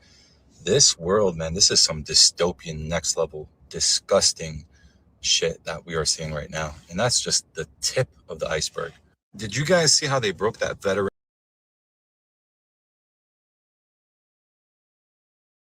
I absolutely have to agree. Okay, just disgusting to sit there and watch.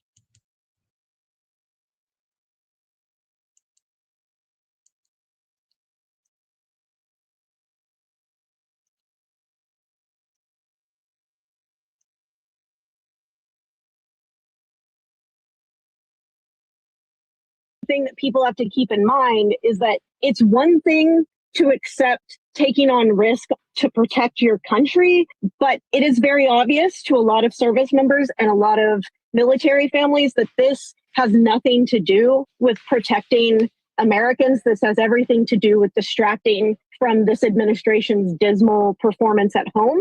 And what we aren't okay with, what my husband isn't okay with, is risking their lives to serve that distraction.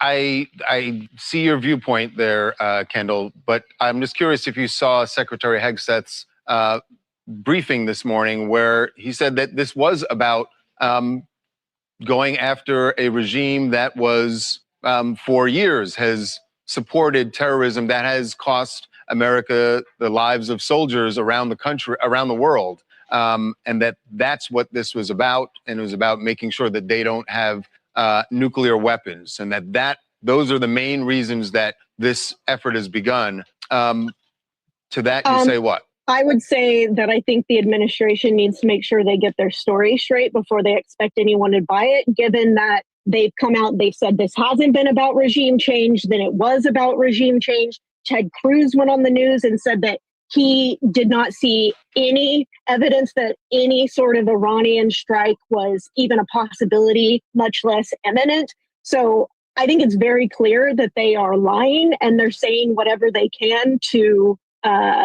get Americans on board with this. And I just hope that people do not fall for the propaganda and do not fall for, they need to understand, not just this administration, a lot of administrations hide behind the idea of you have to always support the troops. And if you criticize the administration, you're criticizing the troops. That is not the case. This administration is putting the troops at risk unnecessarily, and criticizing the administration is supporting the troops. It is protecting the troops. I think the thing that people have to keep in mind is that it's one thing.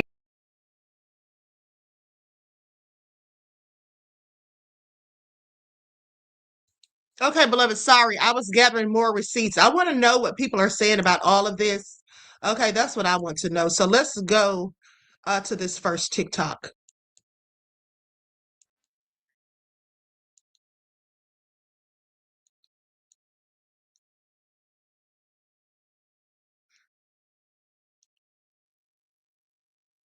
Okay, you need to listen because this affects you more than you realize. The United States government is occupied, and this is proof. So, the Secretary of War, Pete Hegseth, whatever you want to call him, in a recent briefing, this is exactly what he said. To our steadfast partner, Israel, your mission is being executed with unmatched skill and iron determination. Hold on. Play that back. Whose mission? Your mission is being executed with unmatched skill. What do you mean, your mission? Isn't this what the U.S. started? Or are we taking orders from a fucking another country like Israel, Okay, you need to listen because this affects you more than you realize. The United States government is occupied, and this is proof. So, the Secretary of War. Yeah, I caught when he said that too. I absolutely caught when he said that. He just admitted to it. Okay, what we all already knew. But I want you to pay attention because, oh, we're crazy.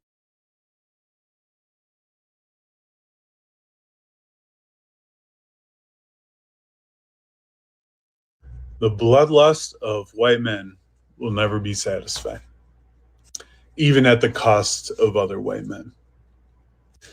So you see white MAGA specifically gets so excited over here in the US when immigrant families get kidnapped, killed, put in concentration camps. You see it every time a black man, woman, or child gets murdered by the cops. You saw it with Alex Peretti and Renee Good. And now we're over in Iran, killing children in schools. And you see all of these white men cheering, right? And of course, we have troops, American troops that have been killed. For what? For no fucking reason. We don't need to be over there. But again, these white MAGA men get so excited about murdering people that are not white, be it in the United States or in different countries across the world. And it's illogical, right? Because they're saying, you know, we will go Okay, he's absolutely right. No lies detected. None whatsoever. Okay? None whatsoever.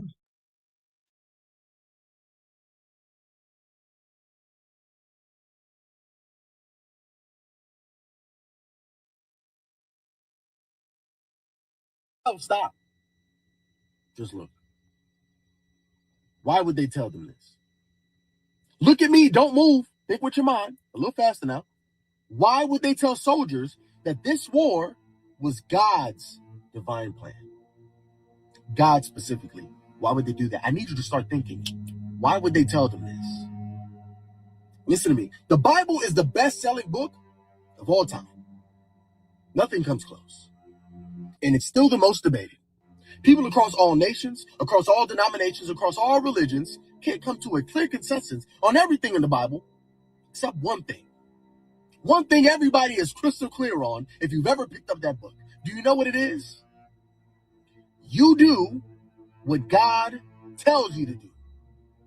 No debates, no hesitations, no limits. You do what God tells you to do.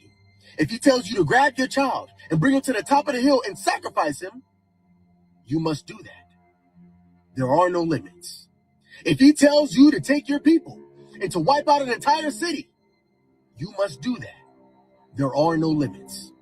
If he tells you to wipe out an entire people, including the men, the women, the children, the infants, the sheep, and the cattle, you must do that because there are no limits. They told this to American soldiers. They didn't tell this to the American people. Keep that in mind. They told the soldiers that this war was part of God's divine plan. Why? Because if it's part of God's divine plan, there are no limits. God's divine plan. You're telling me the ones that are protecting are the ones conducting God's divine plan? The ones that are allowing the poor in their own country to starve are conducting God's divine plan?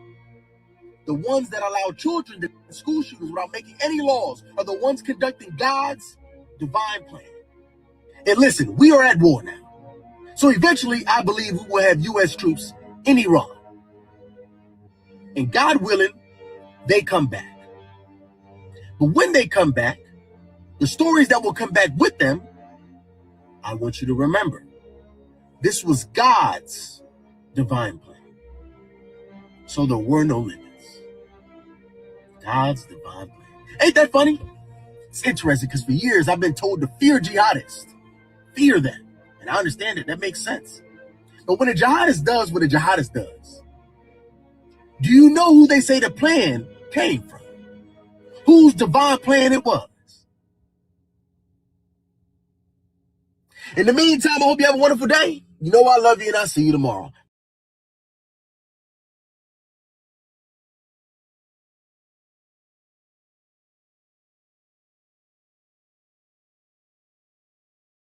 You need to watch the program While the Rest of Us Die. It's on Tubi right now streaming. It will explain to you in the first episode everything you need to know about where we are going right now and what we're seeing happening play out before us. You'll get it completely once you watch this. I could do clips of it or whatever else, but I don't want to do that.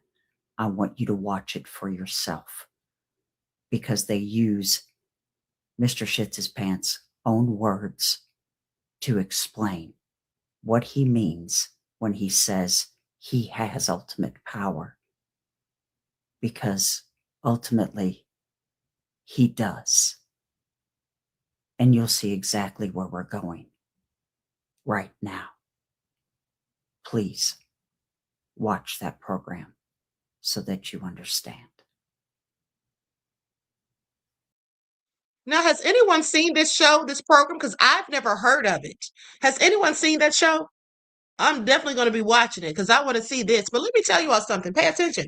Now, let's go. Let's see what they say in the book of Revelation about the Antichrist. And let's see if Trump fits the description. Let's see if he fits the description, beloveds.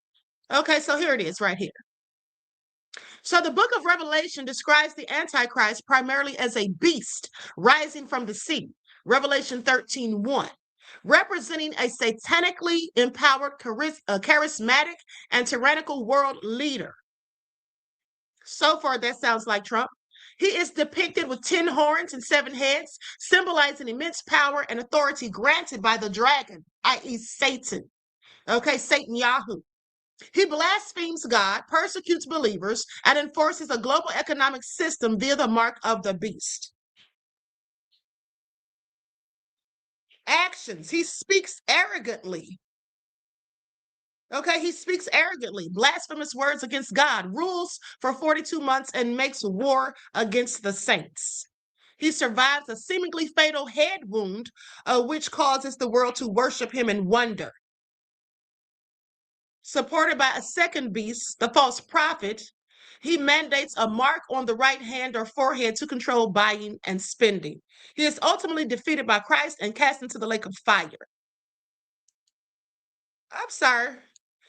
That sounds like Trump to me. At least some of it. Okay? With that all being said, let's continue.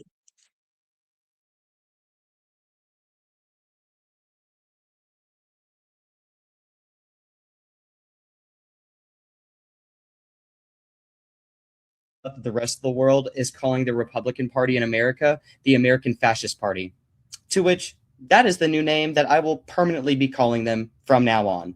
I just found out that the rest of the world is calling the Republican Party in America.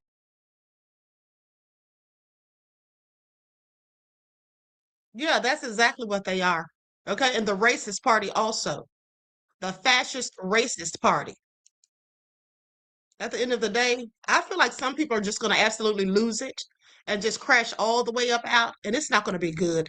Listen, this man right here posted this. Now, he doesn't say anything, but he does have on the caption, "I'm not a violent man, but I'm starting to realize that I could potentially have to do some pretty effed up-ish to protect my kids and any others that need it."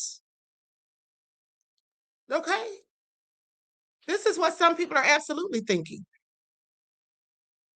This is absolutely what some people are thinking. People are about to start crashing out. Now, I just want you all to pay attention. People are about to literally start crashing out. DJ Big Six said, "I second that motion." I third it. Okay, I third it, beloved. Jesus, I hope this is real. Please let this be real. If only Donald Trump was president in the 20th century, so much could have been avoided. The First World War, the Second World War, the nuclear arms race, the Cold War, Trump could have prevented all of it. After all, his surname is Ceasefire. We know that all politicians are full of themselves. They can be arrogant and boastful. But Trump is one step ahead. He is shamelessly full of himself. And we saw an example of that yesterday. The White House openly demanded a Nobel Peace Prize for Donald Trump. Listen to this.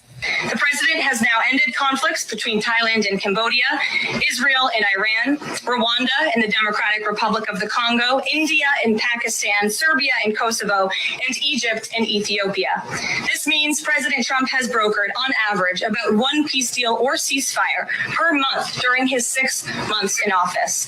It's well past time that President Trump was awarded the Nobel Peace Prize. I think she missed a few there, like Tom and Jerry, Harry Potter and Voldemort, Batman and the Joker, and Luke Skywalker and Darth Vader. If you're going to make fake claims, might as well go all in. It's been a hallmark of Donald Trump. He claims credit for everything. What's worse, he wants global recognition for it. In other words, he wants the Nobel Peace Prize. Now, just to be clear, a lot of unworthy people have received this prize. A lot of unworthy people have also been nominated for it. But none of them asked for it. I mean, this is not a reality TV contest. It's not like you can send an SMS to Norway nominating Donald Trump. You must let your actions speak. So let's look at Trump's actions. We mentioned his bombing record earlier on the show. Trump has dropped 530 bombs in 6 months. To put that in context, his predecessor, Joe Biden, dropped 555 bombs over his whole presidency, 4 years. Trump has dropped 530 in 6 months. Not very peaceful, is it? Let's also look at aid cuts. Trump has cut 80% of America's foreign aid. That's almost $60 billion of help. And we are talking about life-saving help, like vaccination campaigns, remote health centers, public health services, and medicine distribution. What will be the impact of these cuts? Medical journal Lancet has done some research. They say the aid cuts could cause 14 million deaths by 2030. I'll repeat that for you. 14 million deaths due to Trump's aid cut. And a third of those are children. Does this sound like a peace laureate to you? Does this sound like a respectable statesman? The answer is no. Someone tell Trump that typing in all caps is not diplomacy, plus it's out of fashion. Gen Z would be horrified by the all caps. This is the era of small case. But coming back to his credit fever, as a species, we should be more thankful to Trump. Thanks to his negotiations with God, the sun rises every day. Thanks to his mediation, ships can sail on the ocean. If not for him, gravity would not exist. Give us a break. Americans can vote for whoever they want to. Just don't expect the world to fall in line. I can think of a dozen people who deserve the Nobel Peace Prize. Trump is certainly not one of them.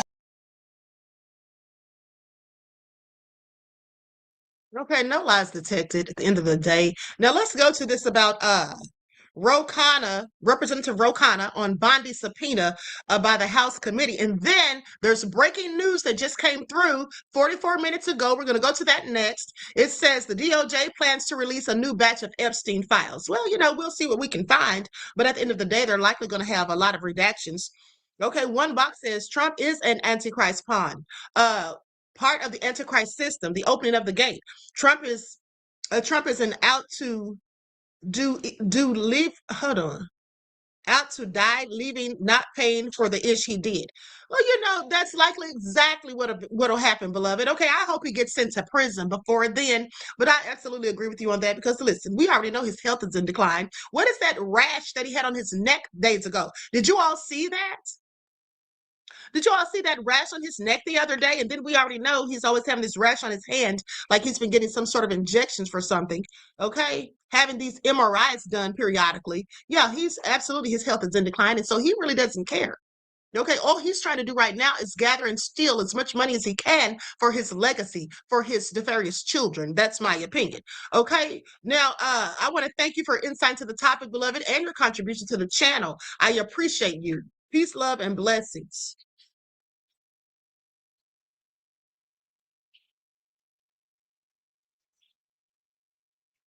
Hold on, let me share my screen.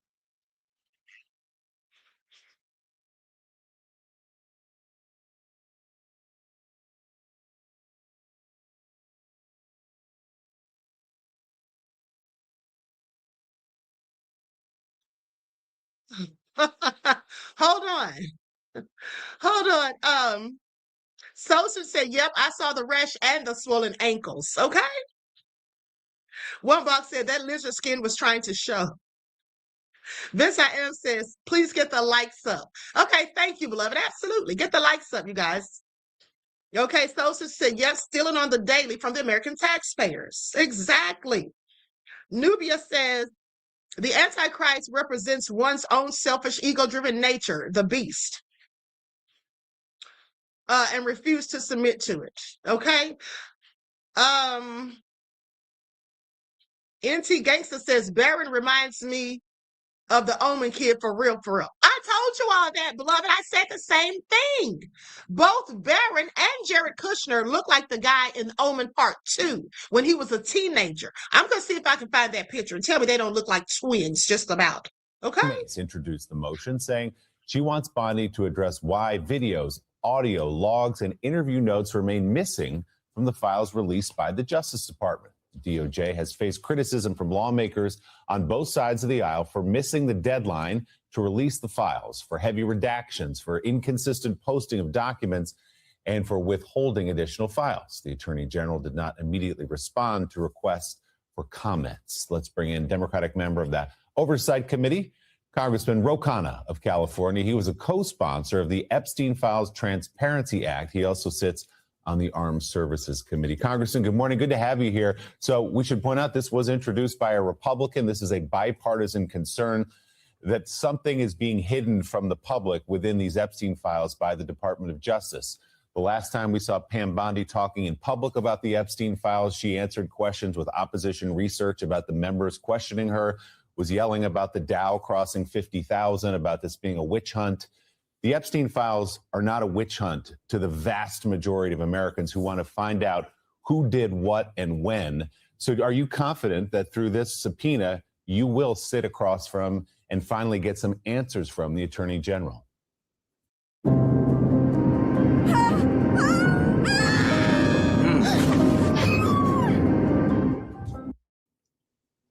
I'm confident we'll sit across from her. I'm not confident that we'll get answers. Her modus operandi has been to come there and insult members of Congress. But this Epstein cover-up is not about politics. I mean, we won that vote 24-19. A number of Republicans, like Nancy Mace, like Tim Burchett, voted with the Democrats to subpoena Pam Bondi. This is about an Epstein cover-up. It's about a broken Donald Trump promise. He ran saying he was going to release these files, and people are upset. They're upset that rich and powerful people raped or abused these young girls, and that half of the files are hidden, and that the survivor statements about who these men are hidden. So I believe that this coalition will continue to grow more powerful, and it continues to show a crack in the MAGA base.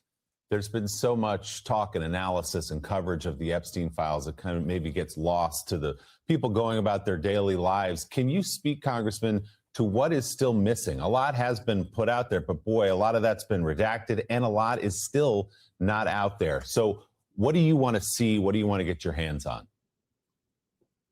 About half the files have been put out, and that has led to former princes being prosecuted, former prime ministers being prosecuted, major resignations in the United States. People see that a lot of people did a lot of bad things, but half the files still have not been released. What are those files? Some of them are survivors' statements to the FBI where they named the rich and powerful men who may have abused them. Those were redacted back in March. They still have not put them out. Some of those files they simply have hid. In one case, the most serious case, there was an allegation against President Trump by a woman who claimed that she was raped as a minor. I have no idea whether that allegation is true or not. But here's what I do know.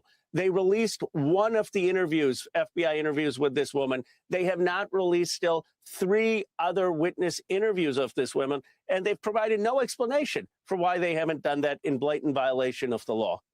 Congressman, those seem to be the key files that the public and members of the Democratic Party, and clearly some of your Republican members as well, want to see, the ones that are missing pertaining to Donald Trump. First of all, are you confident that those FBI notes are actually, and 302s are actually still there? They haven't kind of disappeared totally. Do we know that they're still in the file somewhere?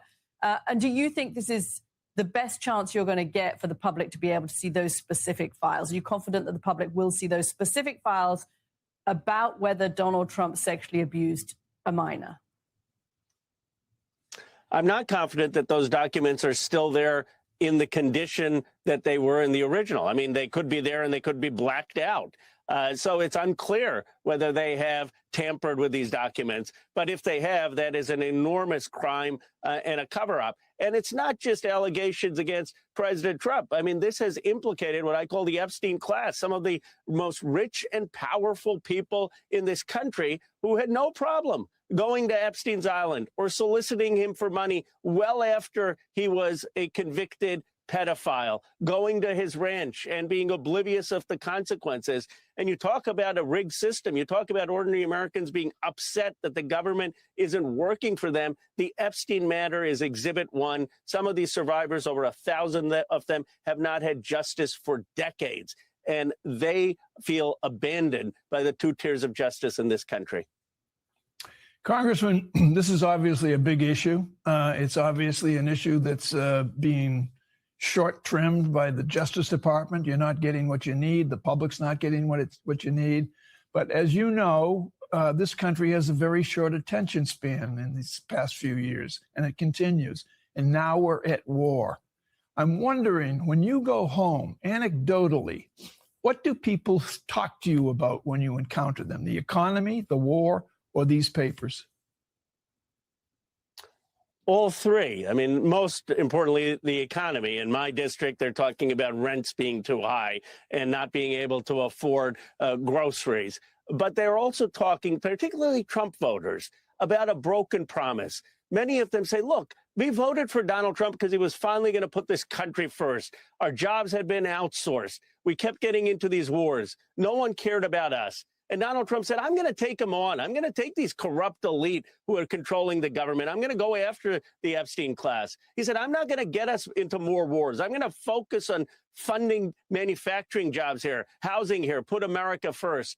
And they look at the Epstein cover-up, and they look at this new Middle East regime change war, and they say, what happened to Donald Trump? What happened to his fundamental promise that he was going to put our interests first? And by the way, can any politician do that? Or do we just keep electing these politicians and they keep breaking our promise? And that's what actually saddens me, that the next person who comes around is going to be viewed with such suspicion because Trump has betrayed such a fundamental promise to the people who elected him. Congressman, let's talk about the war in Iran and the war powers resolution that you will vote on today in the House. Failed yesterday in the Republican-led Senate. They blocked the war powers resolution. What is your expectation today? Do you expect that Republicans, as usual, will fall in line behind President Trump and not use their constitutional mandate, their power to justify and approve of a war? Well, I'm a straight shooter. It's going to be an uphill vote, probably 30-40% chance of success. But one of the things I give our leadership credit for is we're unifying the Democratic Party. We're saying we're going to be the party against these Middle East wars and focusing on jobs and housing here at home. And I want to shout out Thomas Massie, who partnered with me on the Epstein files, who's partnering with me today on the Iran war power vote, who's defying his own president and his own party. And by the way, who's facing a primary challenge. And unlike Crenshaw, he's going to win. So he is showing that you can actually stand up to this president when you are consistent with some of the things the MAGA base wants. And the MAGA base does not want another war in the Middle East. The MAGA base didn't sign up for that. And so I expect a strong Democratic vote. I'm hopeful we have about 5 Republicans we're targeting, but it's going to be uphill. That war is already underway without a vote. We'll see how that.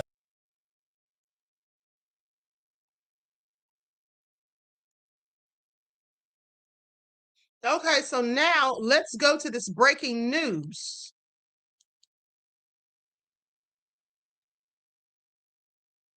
This was reported an hour ago. Hold on, let me wait for these ads to stop. Now, before I get into that, hold on. Let me show you all. Okay, that's the Omen. Okay, that's the kid who played the Omen. And here is Baron Trump. Okay.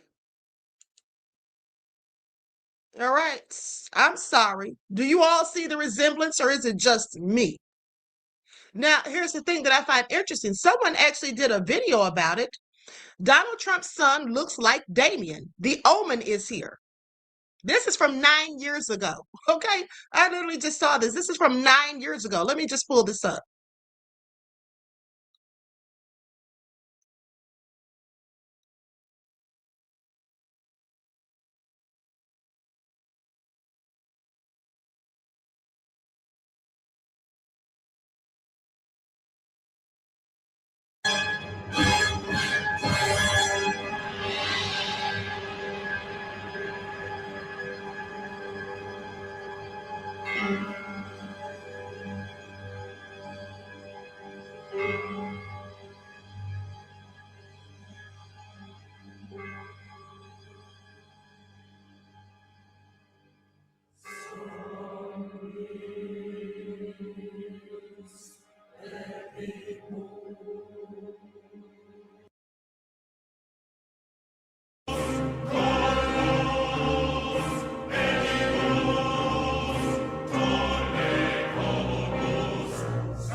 Now, wait a second.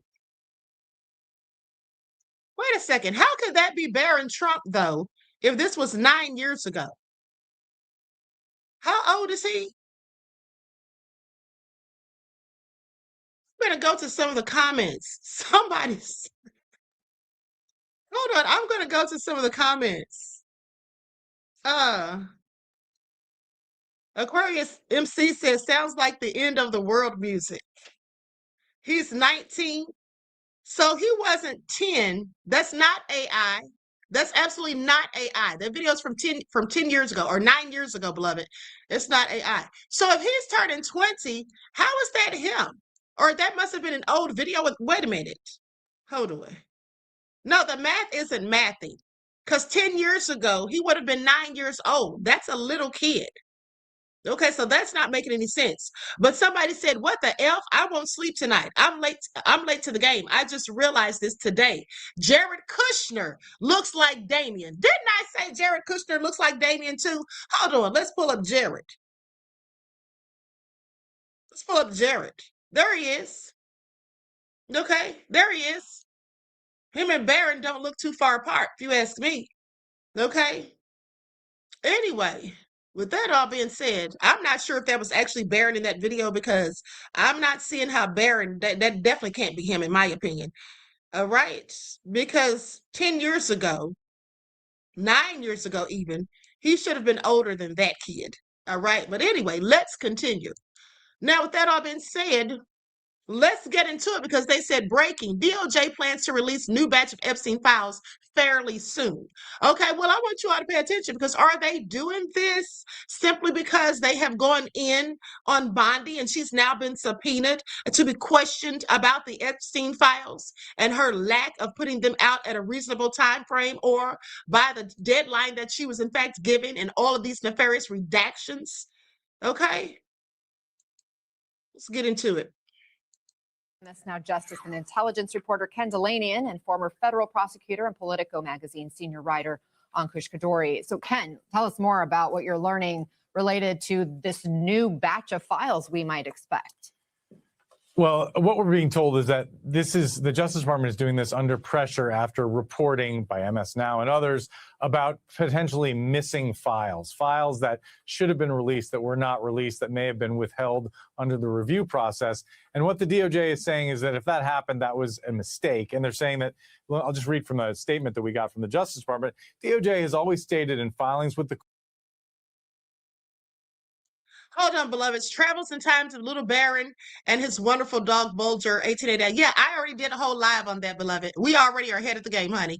I already did a whole live on that and the other books. And even one of the books mentioned people going to Mars, which Elon Musk has talked about. And the name of the Martian leader was Elon. Okay, this is all crazy. How are these books written hundreds or at least 100 years ago? Okay, I want y'all to pay attention. Okay, I want y'all to pay attention. And then he lived in Trump Castle. All right, y'all remember that? court, letters to Congress, and public statements that with a production of this magnitude required within an unprecedented time frame, mistakes are inevitable.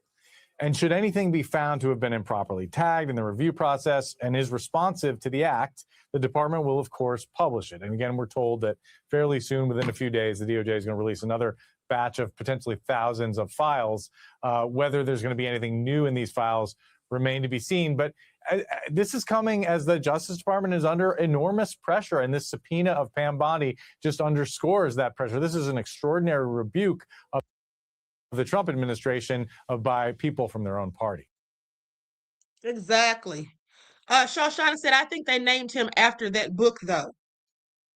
At the end of the day, the boy in the book's name was Barron Trump. Okay, they could have named him after it, but, you know, at the end of the day, there was a lot of specific things in there. Okay, it just all seemed real crazy to me, like something that was foretold, pretty much. Walk us through what exactly this subpoena calls for. Well, it calls for Pam Bondi to come in and testify. So let me say this. Let's not forget, in that book, it was about a rich little boy, okay, and they lived in a castle and all that stuff.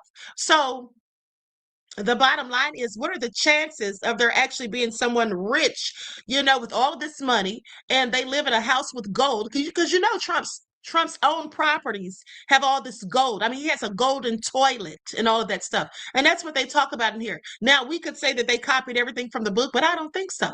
Okay, I don't think so. Bottom line is, the name Trump is in there. Elon is in that other book, okay, that I told you all about. This, to me, it's not a coincidence. It just isn't. But let's continue. Under oath. And what's really interesting about this is that it drew the support of 5 Republicans on this committee. And so this subpoena is being issued over the objections of the chairman, Mr. Comer, who did not want this to happen. He's an ally of the Trump administration. The DOJ didn't want it to happen either. They were willing to have Pam Bondi come in and brief members, but they don't want to have a deposition under oath in a sort of adversarial process. But that's what's going to happen here. And it just puts more pressure on Pam Bondi and on the Justice Department to come clean and to explain exactly how they handled the redaction process with these files, because it's not just Democrats, it's conservative MAGA Republicans who are upset with the way this has been handled. Ankush, there's still so much we don't know about the Epstein investigation. MS Now and other outlets have reported that the DOJ withheld interviews from a woman who accused President Trump of sexual assault, who was also tied to Epstein abuse. The president, of course, has denied any wrongdoing. And just this week, in fact, more than 40,000 files in the Epstein files are missing from the DOJ's website. The co-author of the Epstein Transparency Act, Congressman Ro Khanna, spoke about what could be missing this morning. I'm not confident that those documents are still there in the condition that they were in the original. I mean, they could be there and they could be blacked out. So it's unclear whether they have tampered with these documents. But if they have, that is an enormous crime and a cover-up. Ankush, if you could sit down with Bondi, what would you want to ask her? You know, there are 2 sets of objections or concerns that people have with the Department of Justice he's handling. One is a process objection. I use the word process not to diminish it. You know, we're talking about mistaken redactions, putting up files and withdrawing them, revealing victims, cooperating witnesses, all that sorts of stuff. So I would be asking her a lot about the process by which the Justice Department went through this effort and why it was so bungled, particularly since they had with quite a bit of time to get prepared last year. And frankly, they kind of brought this on themselves by bungling the whole disclosure, including Bondi's comments over the course of last year before the law passed. So I would be asking about that. Then there's the separate questions about that people have about sort of the substantive outcome of the investigation. Why isn't this person or that person, or why haven't more people been charged? I am not sure she is the right person to be asking those questions, but I understand why people want to. I think, I don't quite understand why this isn't on the table, but a lot of the questions I have, I would want to direct to the line prosecutors who investigated the case. Now, the Justice Department under Bondi fired one of those people, Maureen Comey, so that has complicated that matter. But I'm interested in what the line prosecutors do, how they assess things, because right now we have a lot of people coming in and second guessing them without hearing from the principals. That's a real good point. I'm just thinking about how combative the Attorney General has been when it comes to lawmakers. There's certainly no love lost. There's really been a lot of disrespect we've witnessed when she was before the Judiciary Committee previously. What happens if Bondi just doesn't comply with this subpoena? Wouldn't it be the DOJ typically that would have to hold her accountable? Well, first there'd have to be a vote holding her in contempt, but then yes, it would go with DOJ, and of course they would do nothing about that.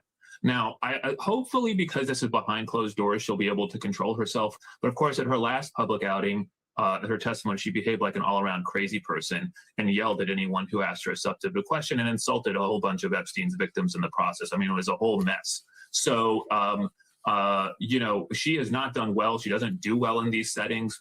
But perhaps if it's behind closed doors, she'll feel less of an urge to sort of play to the cameras and play to social media and play to Trump. We'll see. Got to leave it there for now. Absolutely nefarious. Okay, absolutely nefarious. Roddy says, I gotta sit back and watch the movie They Live Again. Okay, that movie sounds familiar. I'm not sure if I saw it. I know I definitely think I've heard of it.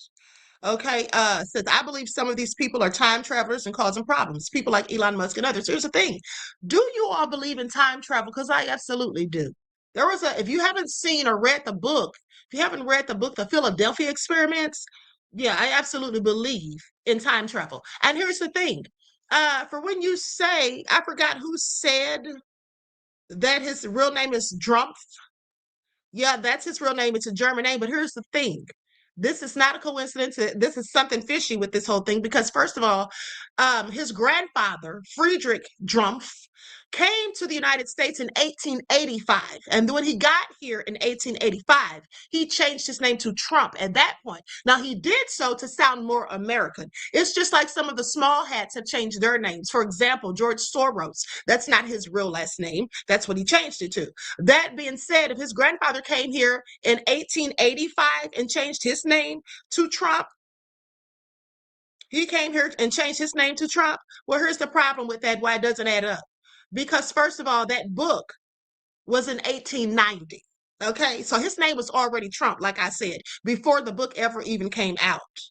Okay, trust me, I have done research, so I know exactly what I'm talking about before I even tell you all. Okay, now with that all being said, one more thing to report before I roll up out of here. Trump loses as Supreme Court judge slaps down his birthright citizenship plan. Good. Okay. And listen, beloveds, I'm going to be back later on, probably around 7:30 or 8 o'clock tonight. Okay, so let's get into this report. Trump loses. Okay, I'm just going to play a few minutes of it because this is like 20 minutes long. I'm only going to play like the first 3 minutes or so. Okay, it's time to get out of here. Vince I.M. says Soros looks like Zelensky, allegedly. Does he? I never really paid attention. Where the Trump administration is trying to reverse a string of losses in a long shot bid to basically rewrite the Constitution. You can see the outside of the court today. Some people gathered. The lawyers arguing for the Trump administration were confronted with their lower court losses. Judges have blocked Trump's now futile order that claimed he could somehow cancel the citizen protections that are in the U.S. Constitution. So this lawyer was pressed on why, on behalf of the Trump DOJ, they would even try to go and bring this case. In other words, a Supreme Court judges were asking, why should we even take what has been this losing case as an appeal? Right?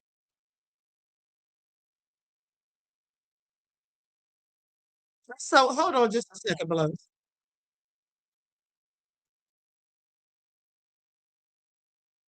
So, is any losses that Trump gets is fine with me. Okay. Any losses he gets is fine with me. Now, let me go to this TikTok. I have 2 more TikToks I'm going to play, then I'm out of here. Fighting a fucking holy war? Is that what this is?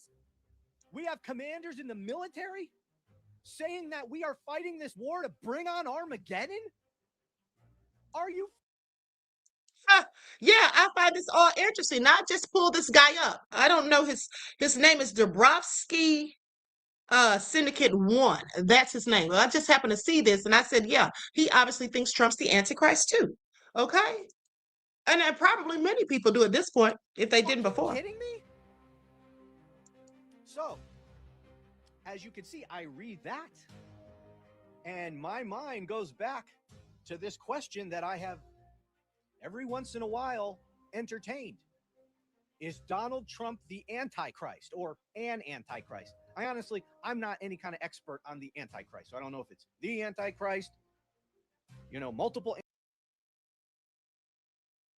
Okay, and isn't that what I told you all? Isn't that what I told you all? I think that there's absolutely more than one. Okay, now let's go to this next video.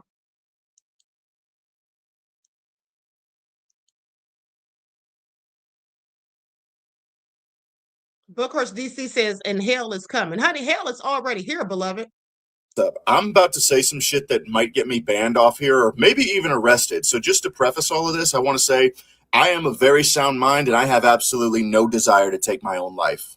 I don't ever, under any circumstances, want to hear a rape victim or a sexual assault victim or any sort of victim of that nature be shamed or ridiculed for not coming forward or not going to the authorities. Because what the fuck do you mean that 3.5 million pages of evidence dropped that implicates not only the current president of the United States, but some of the wealthiest and most powerful people in the world of just the most unimaginably heinous behavior and nothing?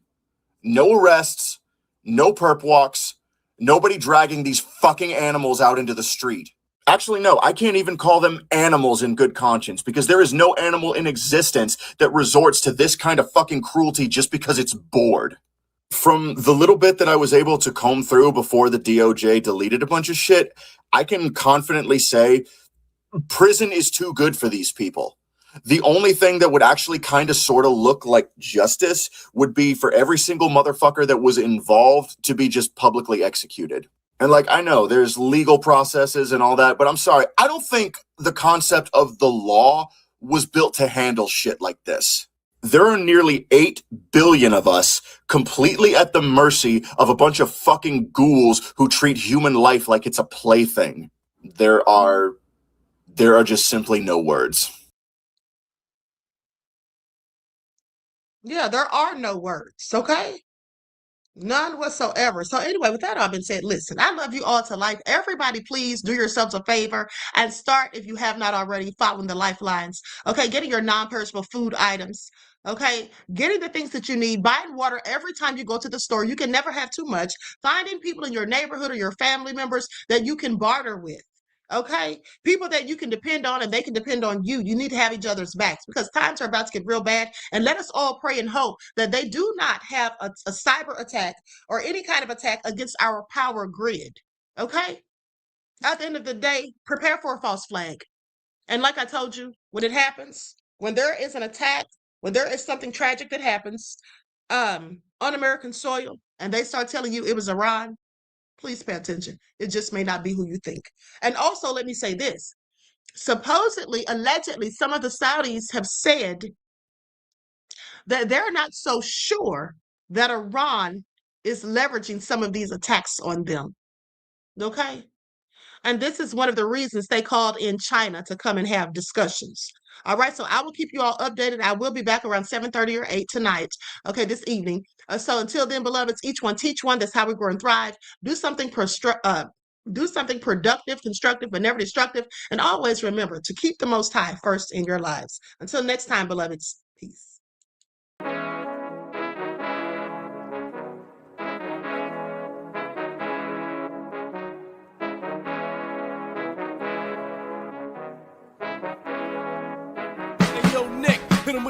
Gold all in my skin, God all in my blood, kings all in my circle. You touch one of mine and you're done. They show no love for the queen. Why you hating on me? Is it cause I'm free and I got Malcolm X in my jeans? I got dreams like King Luther, shed blood like Kunta. You ain't helping my people, I ain't got nothing to say to ya. I want all the smoke like hookah. Talking reparations, America won't be great until they give us compensation. I'm like, I'm the hottest right now. See a bunch of lames out here trying to jock on my style. They be doing too much. I'm the queen, it's too easy. It's like they all at Popeyes, how they be talking so greasy. I just sit back and laugh while these haters get madder. So nefarious how they don't want my pockets with cheddar. I tell them they can do better.